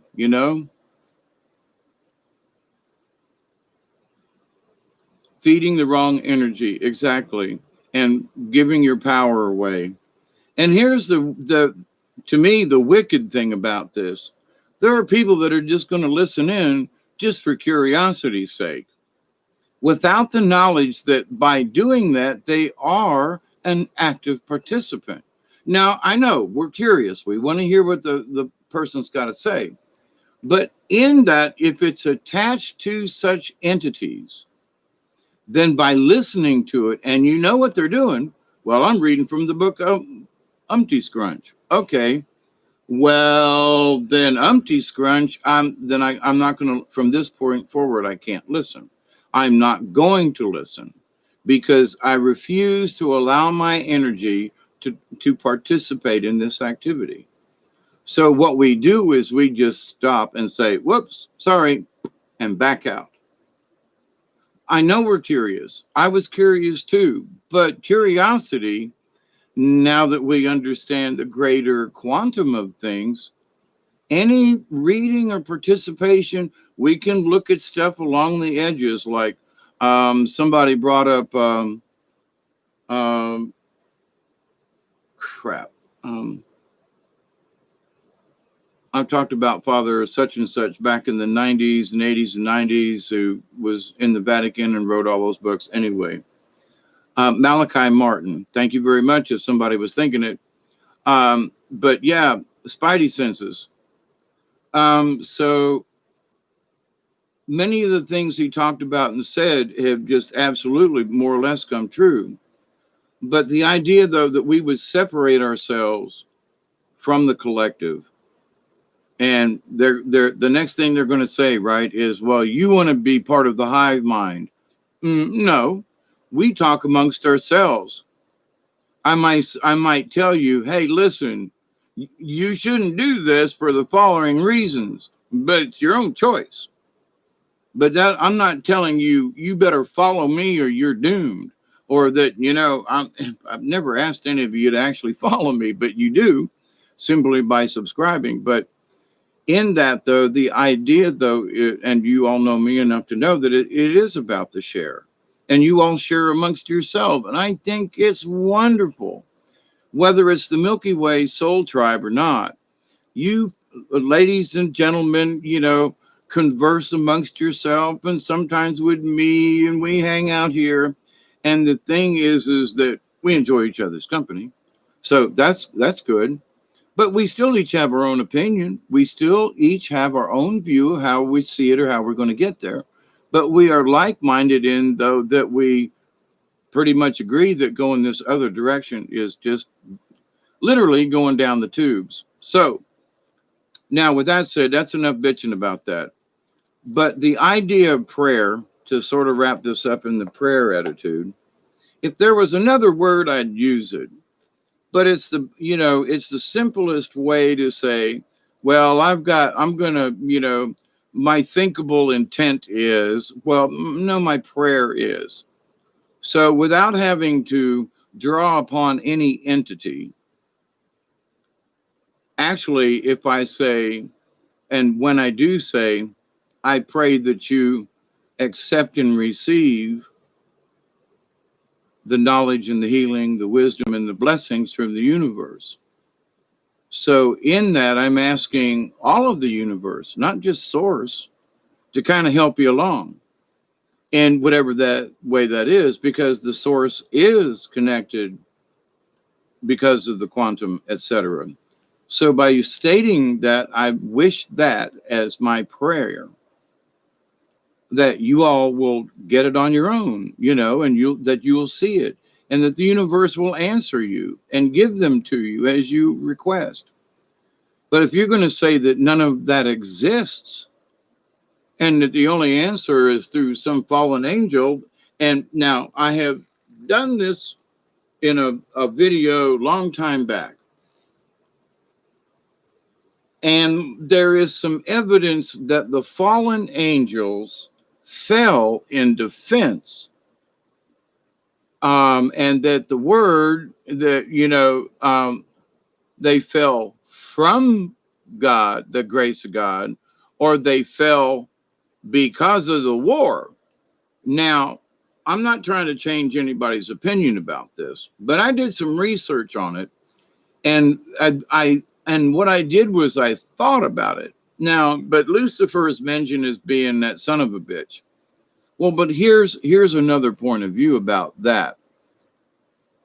Again, not that I'm telling you that Lucifer is the dude, but he may have gotten a bad. Well, let's wait. It may be that he was made out to be such a bad guy when maybe they put a little bit too much on him. Still a bad guy, but maybe not quite as bad as he's this or that, and maybe not, but still not a good guy. Okay, let me be clear with that. So, if it was that part of the story is that Lucifer thought he could do a better job down here than God could. Well, okay, first we got to take that word God out, because in reality, it's the source. So if there were 3/3, and a third of the angels fell, well, okay. So that means there were 2/3. Where are they, and where did they go, and why were they warring, and what was the argument, But they fell from heaven. Maybe they were dead angels, and that's why they fell. Well, they got involved with women, and then there's the Nephilim, and then there's this, and there's that, but how much do we know, or how much is somebody making up a story, and everybody's going along with it? Like, me and my pyramid thing about, I think there were giants that helped build the pyramids. That's the answer, not slaves rolling logs with big chunks of, they still haven't told me how, with just bamboo and stuff, they were able to lift these great big blocks and get them off the barges from the river. Think about the barge. You got this great big huge rock. That's going to sink a barge. Well, they did it like this, and How'd you get it on and off? Anyway, if a giant was standing by, he'd just go, "Here, Joe, catch." And they put another one like link, like building blocks, like Tinker Toys, whatever. So, but the idea though that, they still want us to believe that it was all these slaves and it was all this other stuff. And okay. And nobody can think out of that, So how much of this is really true? Don't know. Still don't think Lucifer is a good guy. And the idea that you would stop believing everything else just to believe in this entity just sounds really absurd. Now, do I believe in multiple gods? Let me put this out to you.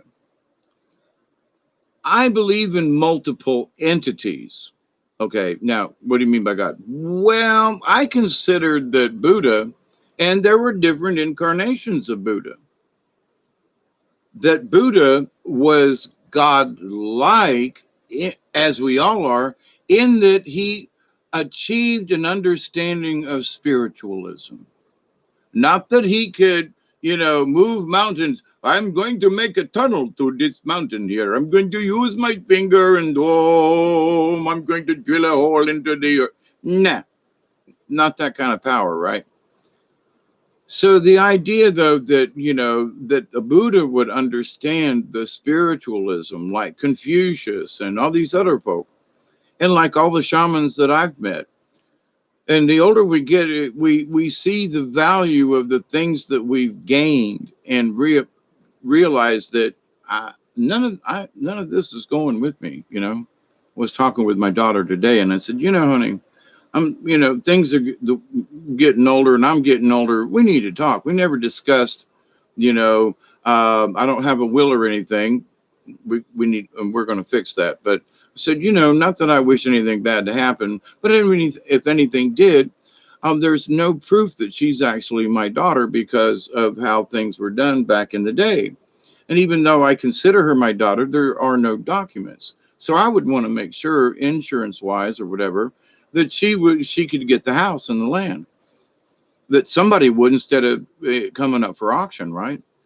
So, and that should be taken care of because, crap, I've got thousands of dollars worth of tools, and some of them are still hers, and equipment and things and stuff. And it's just like, to just let some Joe Blow come by and get, she could sell it if she didn't need her to use it. But to the point, though, at least it would go to someone I knew and, my daughter, because my son won't ever talk to me again, but that's another story. But anyway, so I'd give it to the grandkids if they gave two craps. But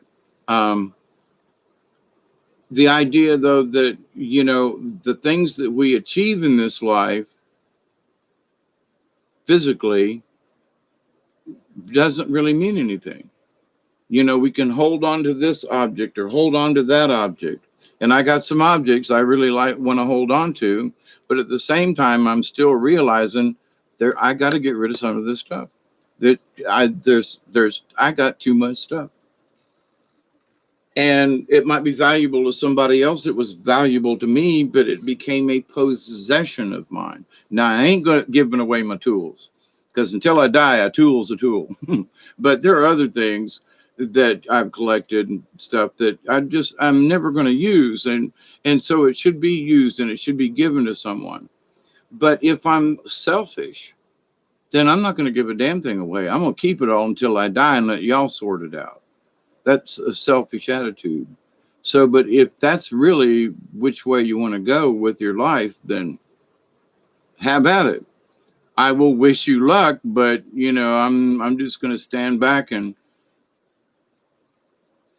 there are some folks, how do I put this? In a way, this is a little prophetic, I think. Some of these folks are going to stub their toe. And how hard they stub their toe, they might break the toe, they might stumble and fall, they might stumble and fall and break a body part. So that there are some of these folks that the negative that they're portraying And through their deception to these people, by their knowingly stealing their energies away from what the rest of us feel is natural, to take them out of a natural situation into an unnatural situation is a curse. So for every person that they pull along, they brought that curse on themselves and their generations and their families, and that shit's going to reverberate. So if 20,000 people are all listening in and they all get the same idea, then that's 20,000 times you're going to get that shit kicked out of you. And because of the reverberation of the universe. Now, could it happen? Could it not happen? I don't want to find out, quite frankly. So for those folks who want to go down that trip, good luck. You know, there are folks around here, you tell them, don't go down that dirt road after a rain. What do? They go down the dirt road after a rain, and then they get stuck or mud all over their vehicle. And they go, why didn't you tell me not to go down that? I told you. But I didn't think of, didn't I tell you don't go down it after a rain? What did it do? Well, it rained. How much? About an inch. Okay, don't go down the road. If it had been a sprinkle, okay, but it rained an inch. And you're going to go down a clay road that was just all, scraped and everything. And oh man, the ruts are, and the ruts, the underside of my truck. And you should have told. You try to warn some people and they don't listen. So for all of us, we must be kind and warn folks they're going to get stuck in the mud, or that maybe they are. But the one thing we cannot do is fight with them. You understand? To fight with them on this, you're only going to drive them away from you. So what you say is, are you sure? Well, yeah, the teaching is that you should be like this. And why should I? I'm not going to pray because it means that I'm praying on something. No, if you think of it in terms of, TI, it's a thought intent. Well, what does that mean? Well, you're going to send it. I don't want to send any of my energy to anyone else. Well, you don't want to, it'd be like saying happy birthday. Well, why would I wish anybody happy birthday? Well, if you go into a store and somebody does, you go, well, thank you, have a good day. You're not going to say that anymore. Well, because that's the same thing. Well, what are you talking about, Willis? Well, because if you're at, are you going to be such a wench about this? Or a wrench, if you will, in that, you're at a counter, so the waiter comes up or waitress, and well, if they can allow to do that anymore. But so, you're going to get service or somebody help you. Are you going to say thank you? Or are you just going to go, you were supposed to do that for me because I'm a god, I'm a goddess. You were supposed to do that for me. Oh, really? Well, if they're a god or a goddess, then actually you should have done it for them too. Then wait a minute. Oh, but you're the god or goddess, but they're the slave then, if they don't understand the same way you do. So we're all a slave to you because of how you think on this term. Well, but I'm a god or god. Oh, okay. All right. Okay. But what you going to do with that? So are you like Hercules now? Semi-god or something like that? Or can you throw lightning bolts? Or what are you going to do with that power? And why? Now, the power that I want is the power to understand the universe. The power to be able to be warned of crazy people and crazy shit. And, there might be a wreck up there. Or maybe there's a wreck up there you need to be at, to save somebody's life. So, but to be disconnected, I don't know, but we see the disconnect in a lot of people these days. So my friends, I think all that we can really do, much to their chagrin, is to pray for these folk. Our thought intentions, our TI, if there was a really nice, simple word for this, other than pray, that didn't sound like pray, PREY, And I have never thought about, I've understood there's a difference, but for those of us and all the shamans and everything, they always say we're going to sit down and send a prayer to Great Spirit. And so you say, well, I'm going to send a prayer to Great Spirit. That is nowhere anywhere near like I'm going to pray upon you. There's no inclination, no intent, no subversive thought in that. So the people who are trying to con you out of that, well, pray, it sounds like it. It is spelled differently. And you must take that into consideration. Well, but in all this linguistic shit, and some of you folks are taking it a little too far. Look at the words that are spelled P-R-E, not P-R-A. That's a whole different subtext, a whole different thing. Y'all stick with just saying. I've listened to some folks, and I have said so myself, and many things like worship. None of us who believe in the Creator worship anything. For those folks out there go, well, yeah, well, if you're saying a prayer, you're worshiping a God. Go, sorry, you have the wrong information. That's all. But you're worshiping a God. Nope. But you just said you say prayers, and that's praying upon somebody. No, I'm doing a TI. What's that? I'm having a thought intent. What's that? A prayer.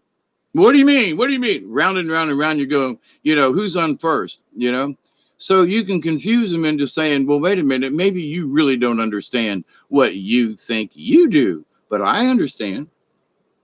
Take them around and around in circles, But pray means this. Really? Okay. But see, they will try to convince you that they're right every time. And you just say, sorry, but the prefix is different. P-R-E, the prefix, before pray, P-R-A-Y. No, you could say it, no, sorry. That's a reach. And folks are trying to use phonetics in with the words themselves. And if you're looking at the words, then you're looking at the word, not at its homonym or sound alike, or, you know what I'm saying? No, phonics. Well, but it sounds alike, Hurricanes is similar to Hercules. But does Hercules have anything to do with hurricanes?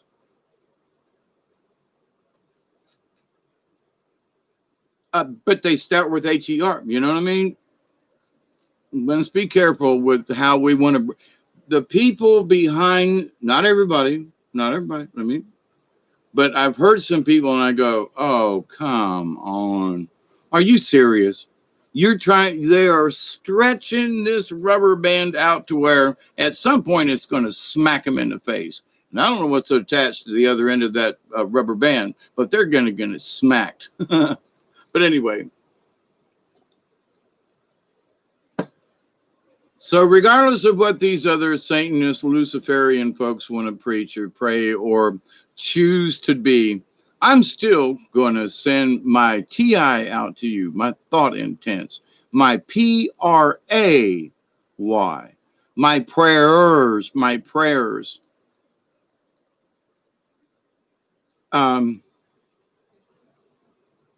that each and every one of you will learn how to wait, Teresa says, announce if you are confused and want to discuss more, send Dave an email. Yep, you can. If you have a specific question. I might be a little slow with email because there are sometimes, like yesterday, I was like seriously bumping against things. And it was like, whoa. I felt like I was a pinball in a bumper, bumping off of things. And yesterday was a strange day. But, today better, have gotten a few things done, went to the store and bought a new mop and got Duggar some more food. And and Duggar, let me tell y'all, for those who still here and know who Duggar is, Somewhere in the middle of the night last night, he threw up on our bed, and in between some cushions and all the way down, and I had to tear everything out. And I don't have a washing machine. So I'm hand washing blankets, and I had blankets on top of blankets on top of blankets, because at the moment I don't have any place to fold them up and store them. I'm doing some cleaning and rearranging.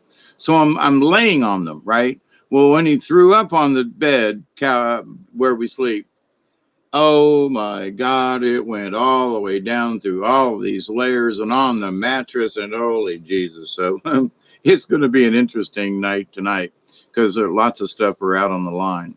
But don't know what he ate or whatever it was, but man, he got sick in the middle of the night and puked all over. And I didn't know it, so I'm making up the bed and straightening everything out. And I was like, what the hell? And there's this great big lump of, and I was like, holy crap. So I've spent better part of today cleaning up Duggar puke.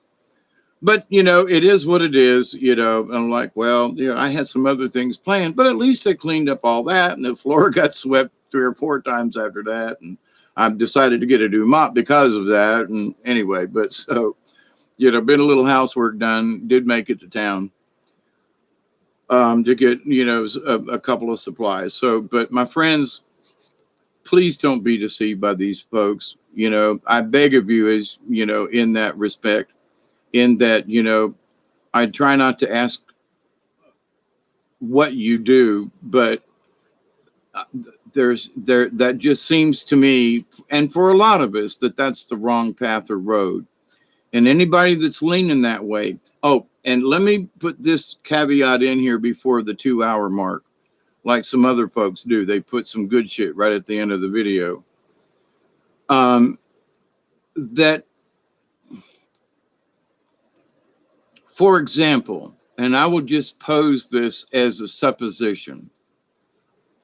And Brian and I had discussed about this, okay? Brian and I had this discussion actually a couple of times about who we'd like to see on the show. And he'd say, well, I'd like to have this person on. They got some really interesting ideas. And what do you think about them? Well, I don't know much about them. Or I've heard, yes, they got some really, they got a left-handed view of something. And maybe it's a little askew from you and I understand, but their point of view still matters, and how they look at things. And I can't remember who was on with, I was on together with somebody way back when. And at first it seemed like I was disagreeing with them. And what I was able to bring about was that you're explaining you're explaining in your way exactly what I'm talking about. We're on the same page here, but you're using words that you understand, and I get that.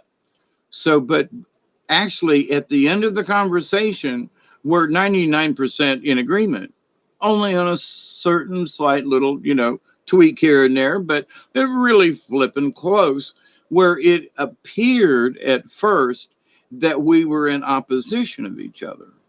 And it was just the explanation of how we felt about certain things, and ended up being, well, hey, I didn't realize that's the way you thought about that. Yeah, you just explained it differently, it's all. We're more together on this than you think. Well, hey, brother, hey, sister. Well, in this thing, there are no brothers and sisters, Well, you're not my brother, I'm a member of the group of Satanists, or I'm part of the, the Luciferian group. Okay, fine. So you don't believe in helping anybody else in your group? I don't know. Well, think about that for a minute. Well, so if somebody's leading some of these discussions, then they care about somebody else's opinion then. So if they were all just worried about themselves as what to their preaching, then they wouldn't be preaching. Because unless they have another ulterior motive, which is to bring as many people to think like they do. And you got to wonder at that. But if they followed their own basic philosophy, then they wouldn't be having the discussion with a bunch of you people. Think about that. The conundrums, the back and forth. Why does this seem so weird? Because they don't really understand themselves. And I think that by association, which has been so proven more than not, I love Warehouse 13, for example, the artifacts. So somebody does something strong enough that it actually affects, their program, for example, or their, the shirt that they wear, or so that every time they do something, the artifact helps produce, more energy or some kind of effect or something. But anyway, but in that though, so that we are in so many ways our own artifacts. But if we have received the wrong energy, we've received the wrong information. Maybe we have touched a book like some people are doing, and by that artifact, they are affected by that object. And unless they destroy it by fire or some other means, and not give it away, bury it, or throw it in the trash, or no, you gotta fire. And quote, pray against it. But the idea though that so they have to know they're breaking their own rule because they want everyone else on board. On board what? If we're all single group people, then why are you trying to group us all together? Conundrum. Well, but you're all gods and goddesses. Okay, so then why do I need you then? I mean, to the narrator on that scene. Well, you're a god and a goddess. Okay, well, fine then. I don't need your rest. Bye. What? Then you become the preacher of this idea. So then are you a god or goddess? Then why are you trying to, you see the two-sided forked tongue, both sides of the mouth? Yeah, so just bring those discussions and topics up to folks. In that I see huge narcissism in a lot of woke people vids. Yes, ma'am. And that's sort of where I'm at with that. Every time before I do a video and every time I get done with a video, I always ask Creator and the spirits, make sure that I stay humble in this. Now, do I get emphatic with some things and point my finger and all that and change my tone of voice? Yeah. That's the quote, the politician or the public speaker or the actor or the storyteller. I prefer storyteller because I'm not acting. I'm trying to, if anything, reenact what, some severe issues that could happen and are happening right now. It's the really strange thing, and a lot of folks are seeing it. It's transforming right before our eyes, and it doesn't seem like there's a flipping thing we can do about it. Isn't that a strange? I look at it and go, how did these people change? Why did they change? And why do they want to drag us along with them? If you want to go over there and do that, fine. Then leave the other 2 or 3, 20,000 folks or whoever subscribed to your channel, leave them the hell out of this. Oh no, I got to teach them about Lucifer and Satan, because there is no God, and we're all gods and goddesses, so let's stay on that line and nothing else. Oh my God. See, frame of reference. Oh my God. Oh, to the spirits. Oh my goodness. But for those of us who I believe understand now, do I know exactly what source is? No. Not exactly. I don't think anybody does. And that's the great mystery of the universe.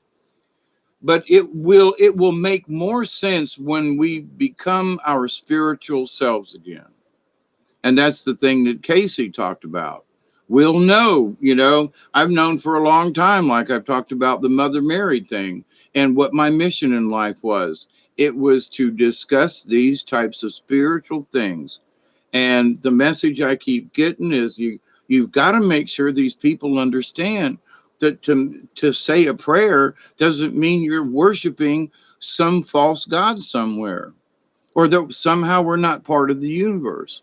You know, we are. And it's a good thing that we can come together and help each other. And it's good to be individuals and to think differently. It's good to have an argument once in a while, but we always shake hands at the end. You know, it's in the fight of the argument. I've had arguments with people, even though I agreed with them, just to see how they would react, you know, and then later on I go, I'm sorry. I I actually agree with you.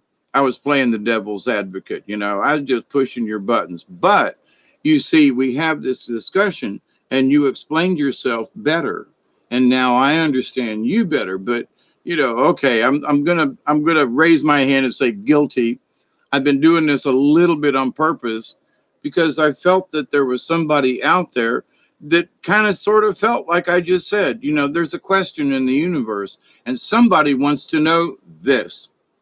Now, with that said, I'm going to pull one card. Y'all don't bitch at me about pulling more cards. It's been 2 hours and 5 minutes. I do not want to make this a long video. Okay, it's already too long. And you know, I didn't really do supper or anything, and I wanted to do this video tonight. I just, you know, for every time these folks read or share with other people who are not aware, who are just being curious, we lose a little bit more ground, or they lose a little bit more ground. And I just, you know, so, and Halloween's coming up with a full moon. So, you know, is the, you know, or is the deck stacked? I'm shuffling. Okay. That's me on the desk here with them. I really do want to do a card night some night, and I'm kind of one of the things that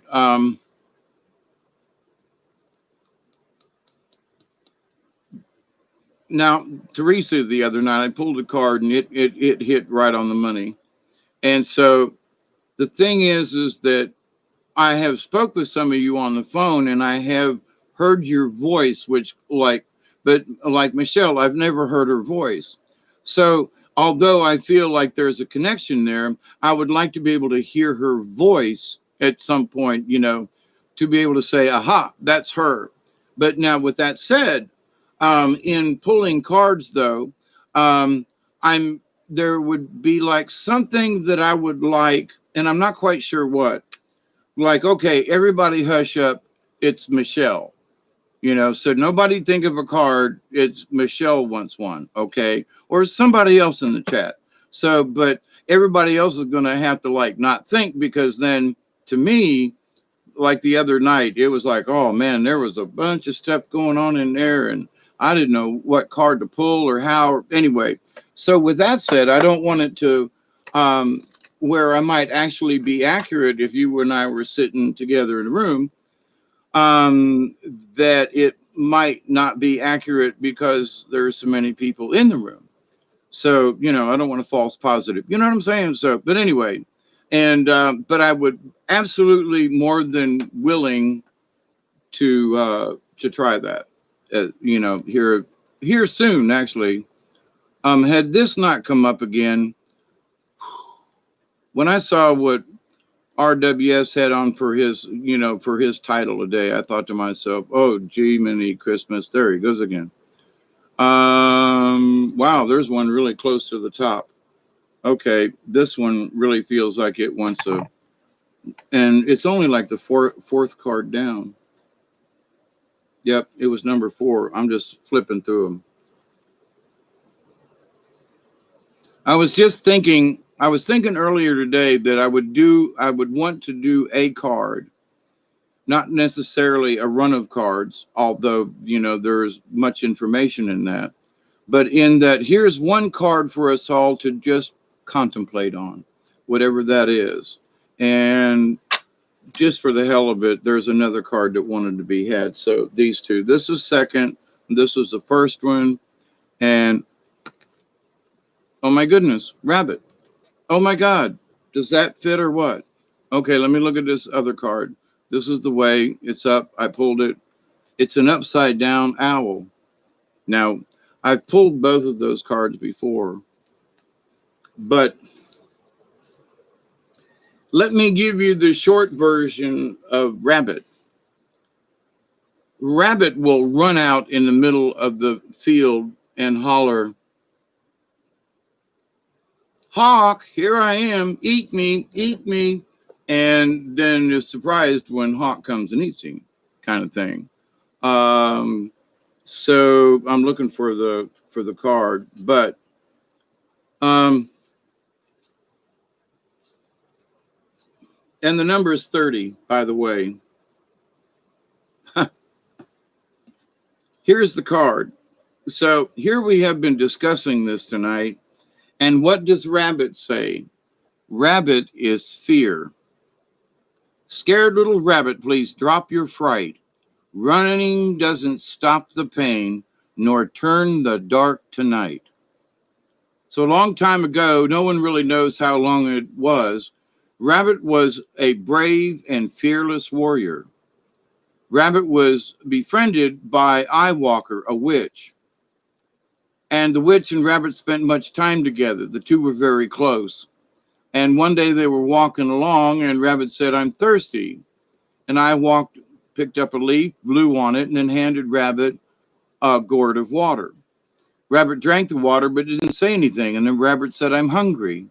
Eyewalker picked up a stone, blew on it, and changed it into a turnip. She gave the turnip to Rabbit to eat, and Rabbit tasted it and then ate the turnip with relish or mustard. But still, Rabbit didn't say anything. The two continued along the trail which led into the mountains. Near the top, Rabbit tripped and fell down and rolled almost to the bottom. Rabbit was in a very sad condition when Eyewalker got to him. She used a magic salve on Rabbit to heal his great pain and mend his broken bones. Rabbit didn't say anything. Several days later, Eyewalker went searching for her friend. She searched high and low, but Rabbit was nowhere to be found. Finally, Eyewalker gave up. She met Rabbit quite by accident one day, many moons later. "Rabbit, why are you hiding and avoiding me?" the witch asked. "Because I am afraid of you. I am afraid of magic," answered Rabbit, cowering. "Leave me alone." "I see," said Eyewalker. "I have used my magical powers on your behalf, and now you turn on me and refuse my friendship." "I want nothing more to do with your powers," Rabbit countered. Rabbit did not even see the tears his words were bringing to Eyewalker's eyes. "I hope we never meet again and that I never see you again," Rabbit continued. "Rabbit," said Eyewalker, "we were once great friends and companions, but no more. It is time my power, it is within my power to destroy you, but because of the past and the medicines we have shared together, I will not do this. But from this day forward, I lay a curse on you and your tribe. From now on, you will call your fears, and your fears will come to you. Be on your way, for the sweet medicine that bound us together as friends are now broken." Now, Rabbit is the fear caller. He goes out and shouts, "Eagle, I am so afraid of you." If Eagle doesn't hear him, Rabbit runs out and calls even louder, "Eagle, stay away from me." Eagle, now hearing the rabbit, comes and eats him. Rabbit calls bobcats, wolves, coyotes, and even snakes until they come. As this story shows, rabbit medicine people are so afraid of tragedy, illness, disaster, and being taken that they call those very fears to them to teach them lessons. So are these folks doing this to pull lessons to them? The keynote here is what you resist.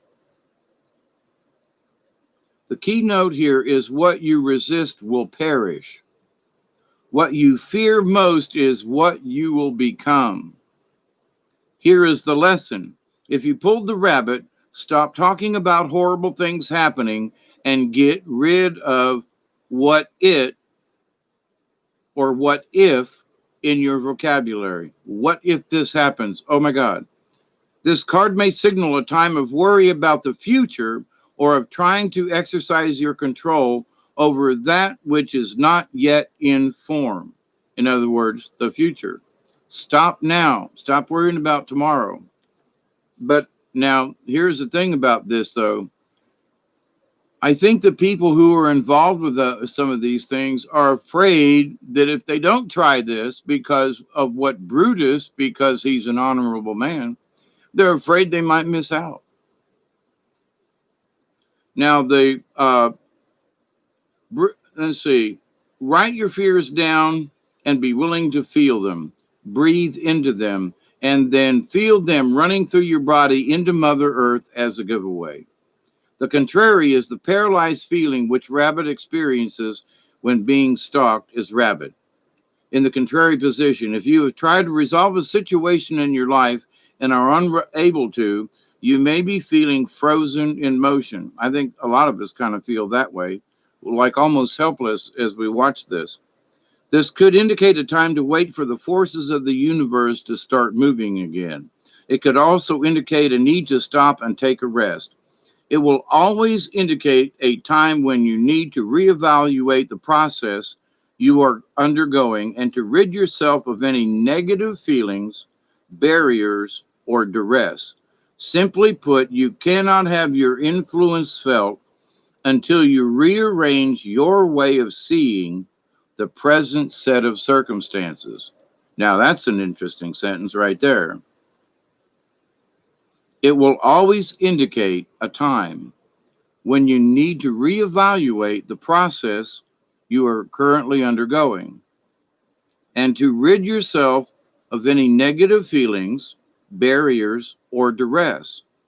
Simply put, you cannot have your influence felt until you rearrange your way of seeing your present set of circumstances. In other words, we want to reach these people, but we can't reach them by screaming and hollering. We have to see and rearrange this process. There is always a way to there is always a way out of any situation because the universal force does move on. It is the way in which you handle the problem that allows you to succeed. Take a hint from Rabbit.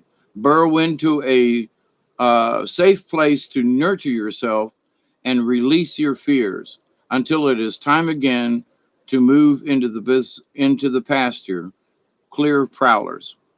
So now the other one is Owl Upside Down, which is number 21, and that's a 3. And the rabbit was 30, which actually is a 3. So that's just sort of interesting right there. But I shuffled the deck. I always do. And so it surprises me. Upside Down Owl. Deception. Deception. Holy crap. Owl magic omens. Time and space. Does the truth emerge? Casting out deception. Silent flight. Sacred medicine bird. Owl medicine is symbolically associated with clairvoyance, astral projection, and magic, both black and white. Owl is called night eagle on several medicine wheels used by the American Indian teachers. Traditionally, owl sits in the east, the place of illumination. Since time immemorial, humanity has been afraid of the night, the dark, and the unseen. The darkness within us could very well hold light, but we have to go there. Let's see. Conversely, night is owl's friend. Owl hunts at prey at night, etc. You cannot hear, blah, blah. Okay, owl is oftentimes the medicine of sorcerers and witches. If owl is your medicine, you will be drawn to magical practices and perhaps explore the dark arts. Perhaps you should resist any temptation to practice black magic or any art that takes energy away from another person or being.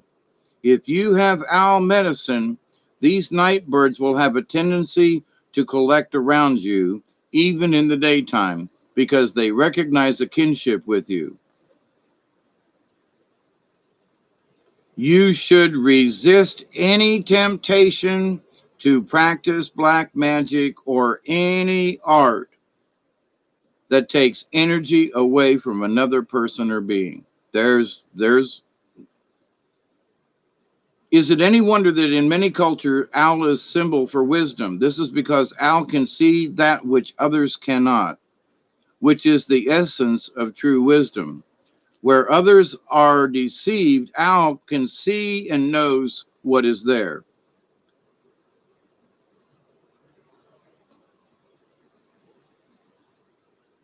If owl is your medicine, no one can deceive you about what they are doing, no matter how they try to disguise or hide it from you. You may be a little frightening to be around since so many people have ulterior motives which you can see right through.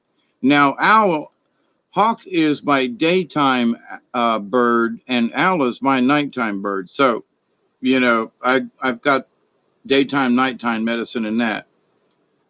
Now it says to the positive, if you pulled the owl card, you are being asked to use your powers of keen, silent observation to intuit some life situation. Owl is befriending you and aiding you in seeing the total truth. Owl can bring you messages in the night through dreams or meditation. Pay attention to the signals and omens. The truth always brings further enlightenment. Now, the contrary, which this owl is upside down. If you have owl upside down in your cards, you have been greatly deceived by either yourself or another. Perhaps witchcraft or black magic is being used against you, or maybe you are using witchcraft or sorcery to aid you when you should be praying and asking the Great Spirit for guidance. I guess I couldn't have picked a better card. That I swear it's in the book. I can't make this up. The message to befriend the darkness inside you. Look deeply, and soon bright light of dawn will illuminate you. Then ask yourself what you are in the dark, what you are in the dark about. How and by whom are you being deceived? So if folks are being, your stomach's in a knot and everything, why? What's bothering you? And if there's something in there, you're being deceived. That's your spirit yelling at you. Have you lied to yourself about someone else? Et tu, Brute? But Brutus was an honorable man. Are you being greatly deceived or just slightly deceived? Al tells you to keep an eye on your property and your loved ones. In this case, it's your soul. Remember that Al is always asking, who? I can't believe it. I mean, really, I know I picked these cards, but perhaps witchcraft or black magic is being used against you. Or maybe you're using it to aid you when you should be praying and asking the Great Spirit for guidance. So these folks, when they're trying to convince you that their point of view is correct, guess what? They're using that magic on you.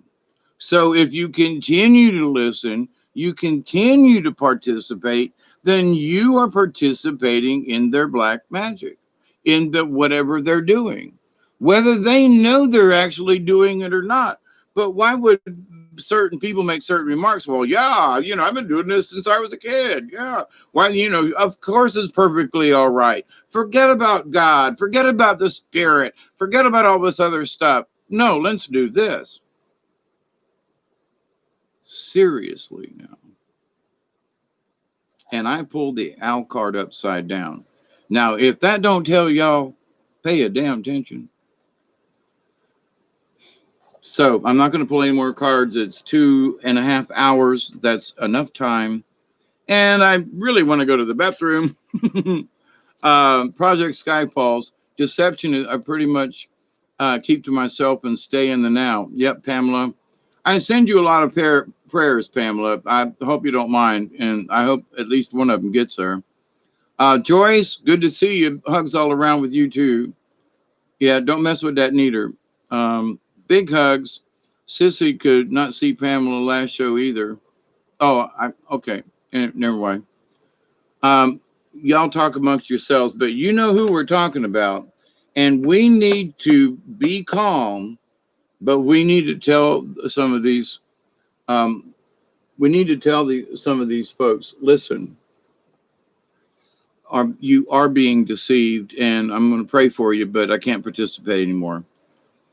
We, and I've discussed this with some folk, but it is very important, and owl and rabbit, and and other things too. But how rabbit says how we approach things. So when maybe we need to approach things a little differently. And the old, I had this old shaman woman, and she said, "David, you shinga kadita." And I'd go, "Mamacita, what is that?" She goes, "You kill them with kindness."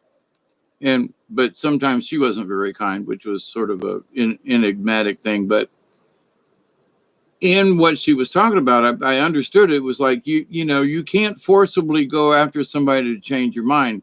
You're just going to make them want to stand up for what they do. So you just kindly ask them, "Are you sure about? Well, what does that mean to you?"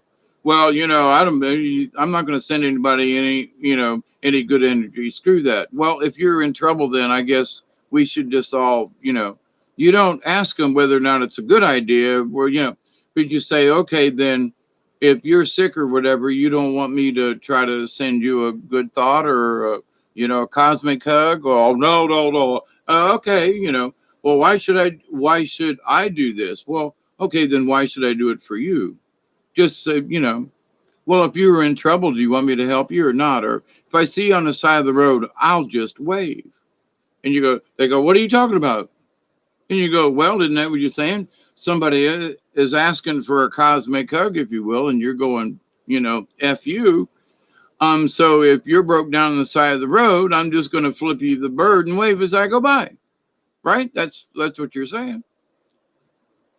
You put it in terms like, oh, well, wait a minute. Is that what I really mean? Well, I'm subscribed to your channel and this person's channel. And if I wasn't subscribed because, you say, well, you can do this on your own, then I'll just unsubscribe from you then. Well, wait a minute. That's not what I meant. Well, then what do you mean?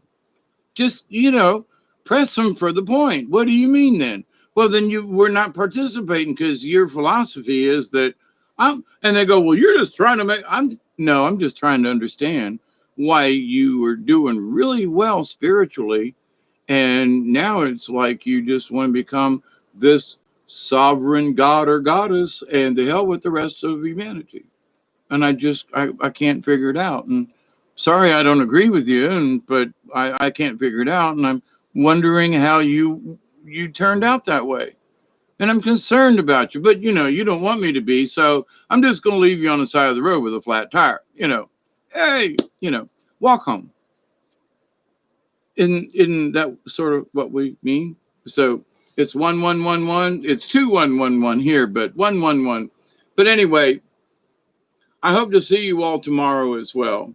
I love you all, 111s, and let's end with that 3 times prayer. And I'm sorry if somebody wants to degrade me for that, but my prayer is simple and it is meaningful, I hope, because many of you have said so. And I take that as a yes in that. We spread this good energy, this our quantum spirit, which absolutely exists. And we say, listen, the more we help each other, the more it feels like we're being helped. And to single ourselves out and to, we're already alienated from one another, and we need something to keep us together. So whether you say, well, Brutus was an honorable man, the word is he was an honorable man, as far as we know. So now we must reconsider all these different things and go, but hang on. He may not be honorable now because he's trying to destroy a spirituality. He's trying to destroy whatever someone's feeling of a God or a universe or a continuity and quantumness, which absolutely does exist. So it's like, so you want to go against all nature, all natural stuff that's already here, to say, nope, that's all wrong and throw it out and go this way. Now, if you were a Christian or had Christian beliefs, he's written in the Bible. He's one of them who will get you and deceive you and convince you that they're on the right side, that their way to spirituality, and that God doesn't exist.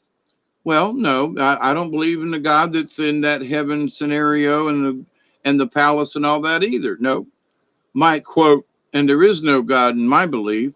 It's the creator. It's the source of all things. It's male and female. It's the energy of the universe. We are all part of the creation force. And so, for those who choose to say, nah, that just doesn't exist. I know atheists who don't believe in God, but they have a spiritualness about them. They understand that nature is special, but they don't believe in a God. Well, I don't believe in a God either, but I believe in the creator and I believe in the source. So, but is it a person? No. Is it a single entity? No. The Great Spirit is the spirit of the greatness. And if we all try to make the greatness even greater, then we're all part. That's where we are all gods, because we partake in the whole thing. But if you take us out of that, then okay, but you're a god or a goddess, and you can create or whatever you want for, because you're a narcissist and because you want the power for yourself. Why do you want power? What are you going to do with that power? I just, well, why? What do you want? Well, I would like to influence people. That's against that's against the nature of things. If you want to influence people, then be a good example. You know, be a positive influence. Oh no, positive, bullshit with that. Who gives a crap about Joe on the other side of the world? Screw him. It's all about me, me, me. You know, all for me and none for ye. Okay, so, but it's time that, I had this conundrum the other day and I thought to myself, are these folks even worth a prayer? I mean, I seriously, and as I'm doing this, I think to myself, are these folks worth a prayer? Because they don't believe it. They don't believe it would help them. They don't believe that it would, that there's any effect there. So would I be pushing my belief on them to say a prayer for them, on their behalf?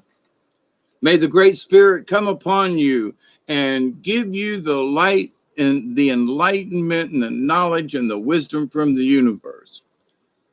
Because I think if they actually got a good whiff of it, they would stop this other nonsense. That's my personal humble opinion on that. But if they really truly felt that God spark in them, they wouldn't even be discussing this other stuff. But folks who have not actually, they're not sure of that God spark thing. If you get a knot in your stomach, you got it. And that means remove yourself from the situation. But if you don't get that pit in your stomach and you go, wow, this is a great idea, then we're all going to wave at you and say, see you later. Because if you don't understand or have this pit in your stomach that what some of these deceivers are trying to sell you, then it may be that you just really don't get it at all, and maybe you need to go down that road. I hate it, but sometimes that's how you learn lessons. But anyway, so be like rabbit. You go out there and go, eagle, don't eat me, but you're screaming at the top of your lungs. So, but with that said, now how did that happen? I didn't touch anything on that deadgum keyboard. 12 years praying for humanity. I never thought to ask them if they wanted me to. I guess I'm sorry. Well, see, that's what I'm that's what I'm here for, Pamela, to bring up those difficult questions. But to the point now, there are folks out. There are some folks out there. Sarah, hi, Sarah. Good job expressing yourself. Be the love you wish to receive. Yeah, that too. Something just went haywire with my computer. I swear I didn't touch nothing. The chat went wacko. But anyway, I said I was going to shut up 30 minutes ago, and here I am still yapping. But I'm listening to the spirits, and my angel self, as I like to call it, because it sure ain't my devil self, and it's in reference to the old cartoons with the angels on this shoulder, the devil's over here. I don't listen to this guy over here at all, not anymore, anyway. But to the idea, though, trust in yourself, have faith. And, if somebody's trying to lead you in another direction, but have conversations with these people. And before you argue with them, make sure they know what they're talking about. Well, but, then that means you're not a part of our group then? Well, I believe that, that this Lucifer guy is really good. Well, then how are you going to fit into the Milky Way soul tribe? Okay. If you believe in the Luciferian point of view, or that you or should do Wiccan, little things to gain influence and power over other people, then I'm sorry, then you're not of the Milky Way soul tribe. You don't belong here. Now, how frank is that? And I think most of you would agree with me on that one, in that I don't want to point any fingers, or, everybody's got their own point of view on this. But when I spoke with Brian and all of the things we discussed, anybody who's going to lean towards that Luciferian, any of that idea, does not belong with us. They can come hang out with us, but if they want to consider themselves of the soul tribe, then they must stop that other. They must, because it's not of the light. It's the wrong frequency. And I know if he'd be rolling over if he knew what some people would like to do. And I have to be the grown up in the room and the person who had many discussions with Brian and about spirituality and what we did think, what we wanted for both of our communities together. And my hope with Brian was by expressing myself and suggesting things. Brian did it on his own, mind you, but we had a collaboration, not necessarily partners, but we were, because we still wanted the same thing. Now, I can't figure out how to use these computers to get a guest on, but I would. Okay. So it's not that I don't love you all and wouldn't want to have you on. I can't figure it out. All right. There's a part of my brain that's gone about that kind of stuff. I'm not going to give up, but about the time I lose something, Zoom had, about the time I learn something, they change it just enough to where, but that's not what I remember. And because this part of my brain has been smacked so many times, I go through it, I have to repeat. Now, how do you do that again? And I've written notes, which means I have to read all my notes to learn how to do it. I mean, over and over and over again. It's flipping annoying, okay? So that's the hell I live in. But that's also the reason why I haven't had other people on. I'm still working on it, okay? And different platforms, different things, and computers, just stuff, okay? So, but anyway, I love you all. I do. It's from the heart. And if there are people who are thinking in terms of the Luciferian way, and they say that they're all for the Milky Way soul tribe, you must point out to them, sorry, but Brian, and use Brian, because we discussed this many times, and in even some of the shows, that this was the wrong way to spirituality. So if someone wants to say and that they're part of our group, okay. And if you want to feel that way, okay, I can't make you not. But if you think that you're an active part really with us, You can't be, because Brian would not allow that. I wouldn't allow it. So, for example, if I did Zoom and somebody wanted to come on and talk about devil worship or Luciferian stuff or whatever, I'd say, sorry, but no.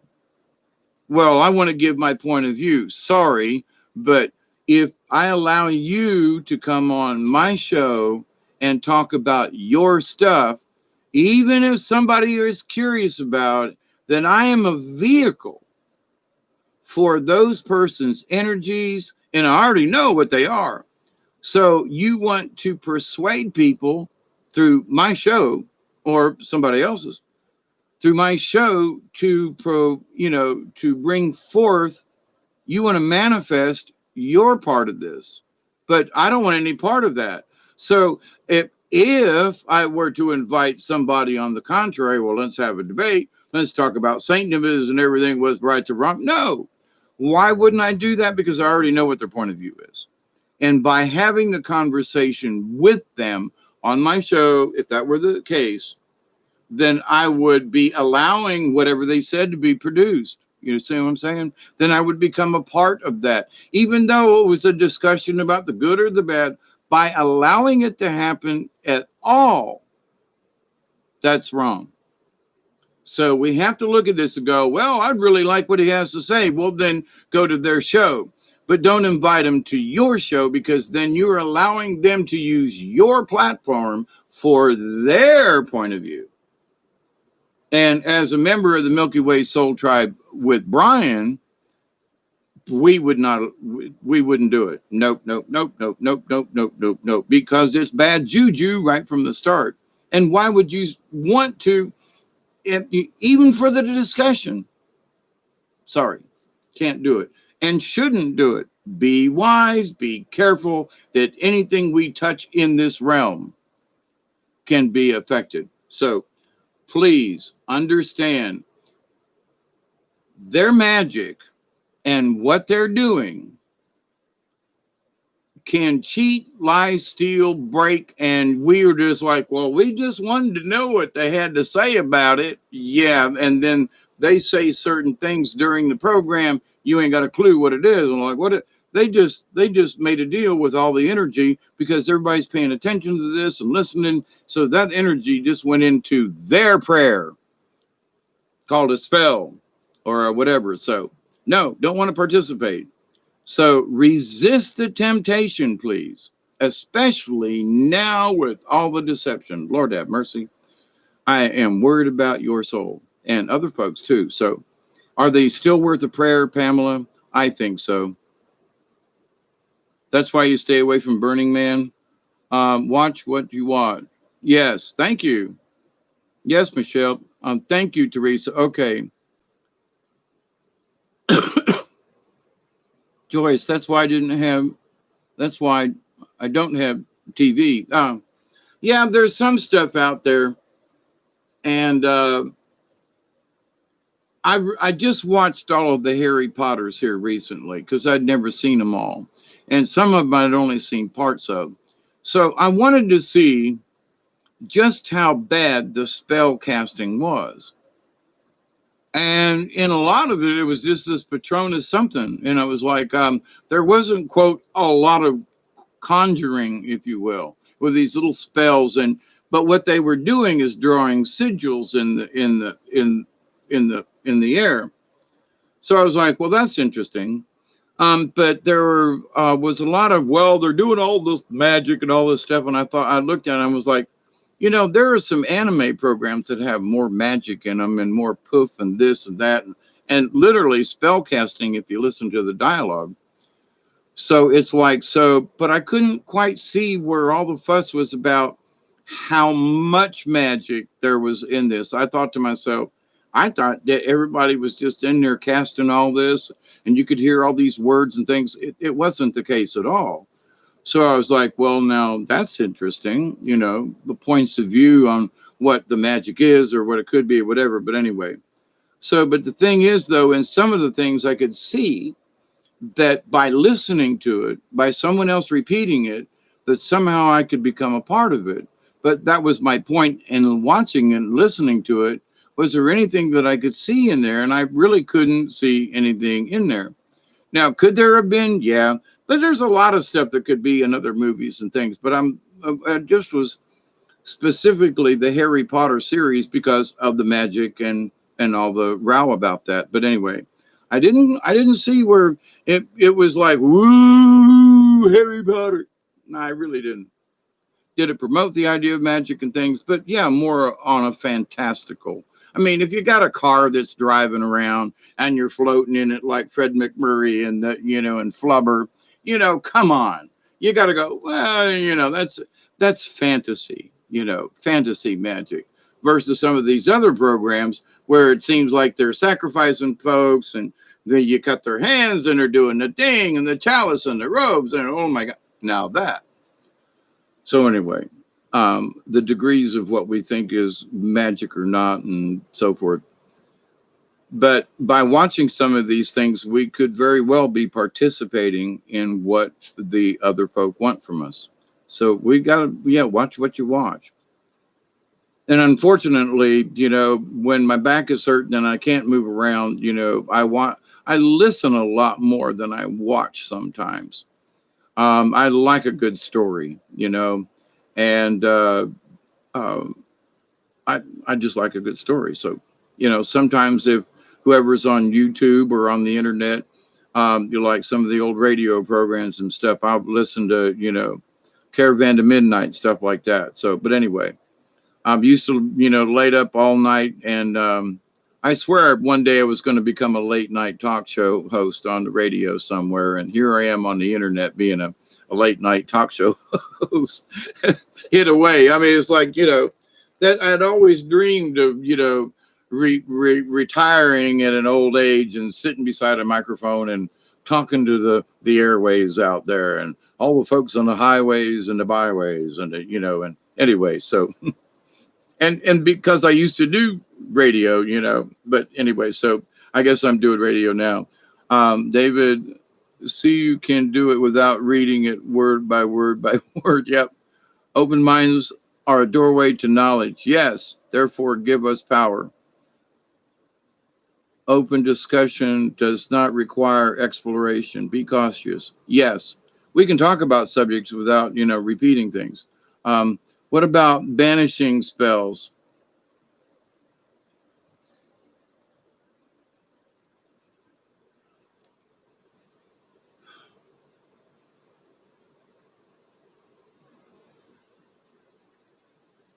I think I would be careful about the use of spell.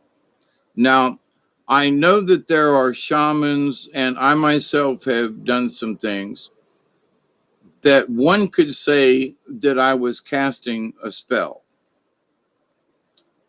because I had a candle lit, I was burning sage, I had a crystal or two or three or four, who knows, it depends, in trying to dispel a bad entity or an energy or something like that.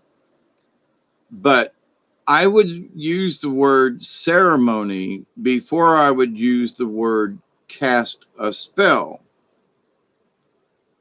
I know I haven't really thunk on this, this might be a subject for a totally different video, but in that, so in doing a ceremony to fight against an entity or for self-protection or for protection for someone else, if that is needed, which is needed more often than not. But in that, though, to use incantations, I would, if this, hold that thought. Hi, Bob. Thank you.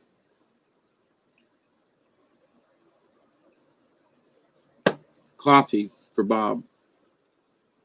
In that, I would be sure that, like, if you know what the words are and you say, I'm casting this spell to dispel a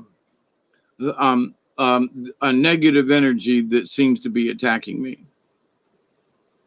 Okay, From a ceremonial point of view, you would say, I am doing this ceremony to ask the spirits and the creator in the universe to protect me.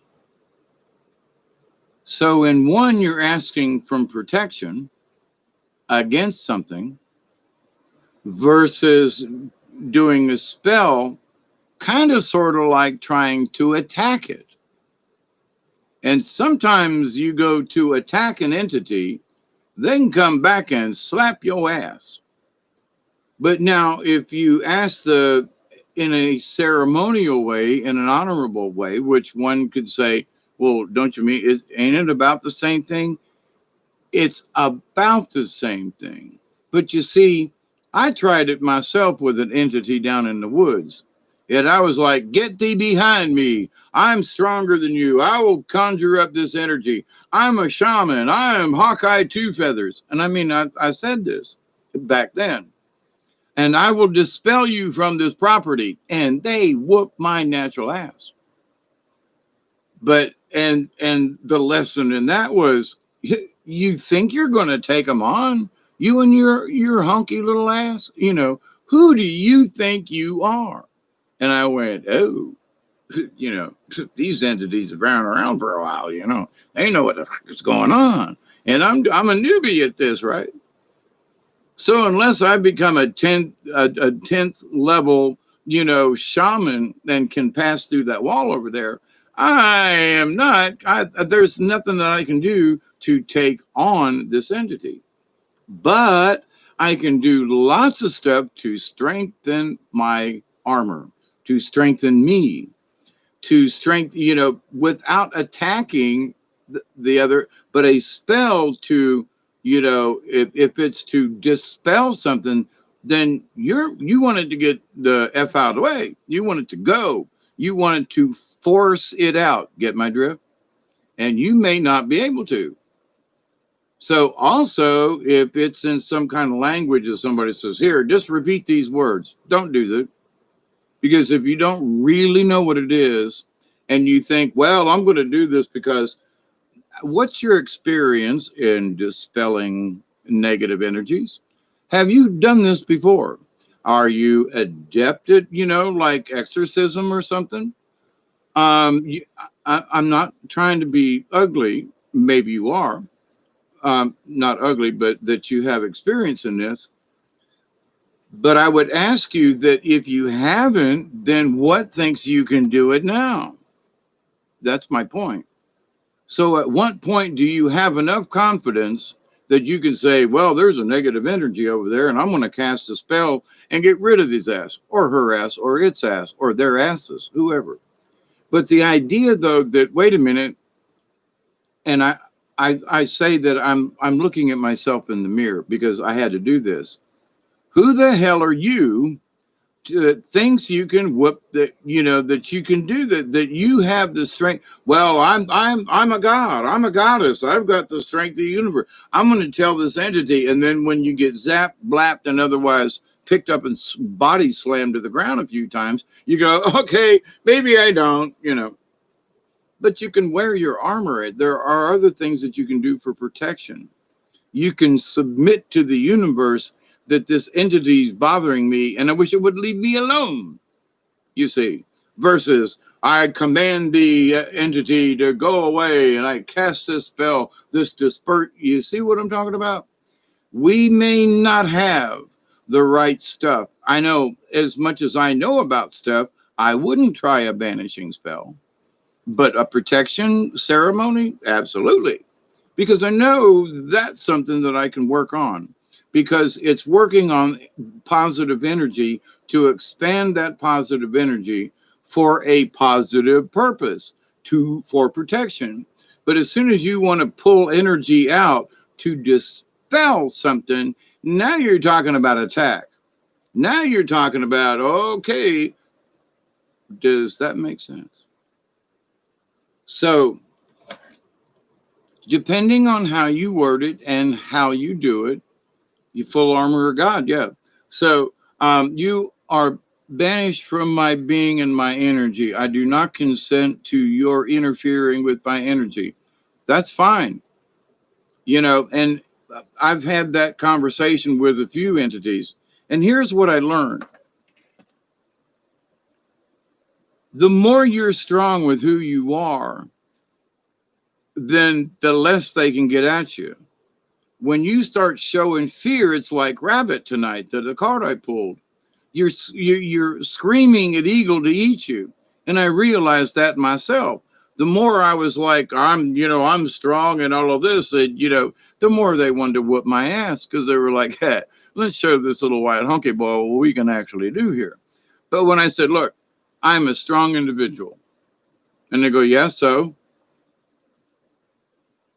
wait a minute. But before I was like, I'm a strong individual and I'm going to make you leave. Now I go, I'm a strong individual. And they go, so now what? I don't know. You want to mess with me? Well, not in particular. You're no fun anymore now. Before we could pick on you. But, so the more I have my own armor, if you will, the more I have my own stuff together, the more I have, when you fear it, it will come. You will draw it to you. So, and I had to work through that because I've seen some really crazy shit. And it's like, man, you just want to be afraid of that one, but you can't. You have to say, okay, so we can occupy the same area. Because what gives me now, if they're trying to overtake me, absolutely, get out of here, go away. Okay, you can't have me. I do not consent. David, I absolutely agree. But there are people who are fearing it all the time. But you do not have consent. Well, okay, calm down. Now that if you have to keep repeating it, then there's something in there in you that you still fear.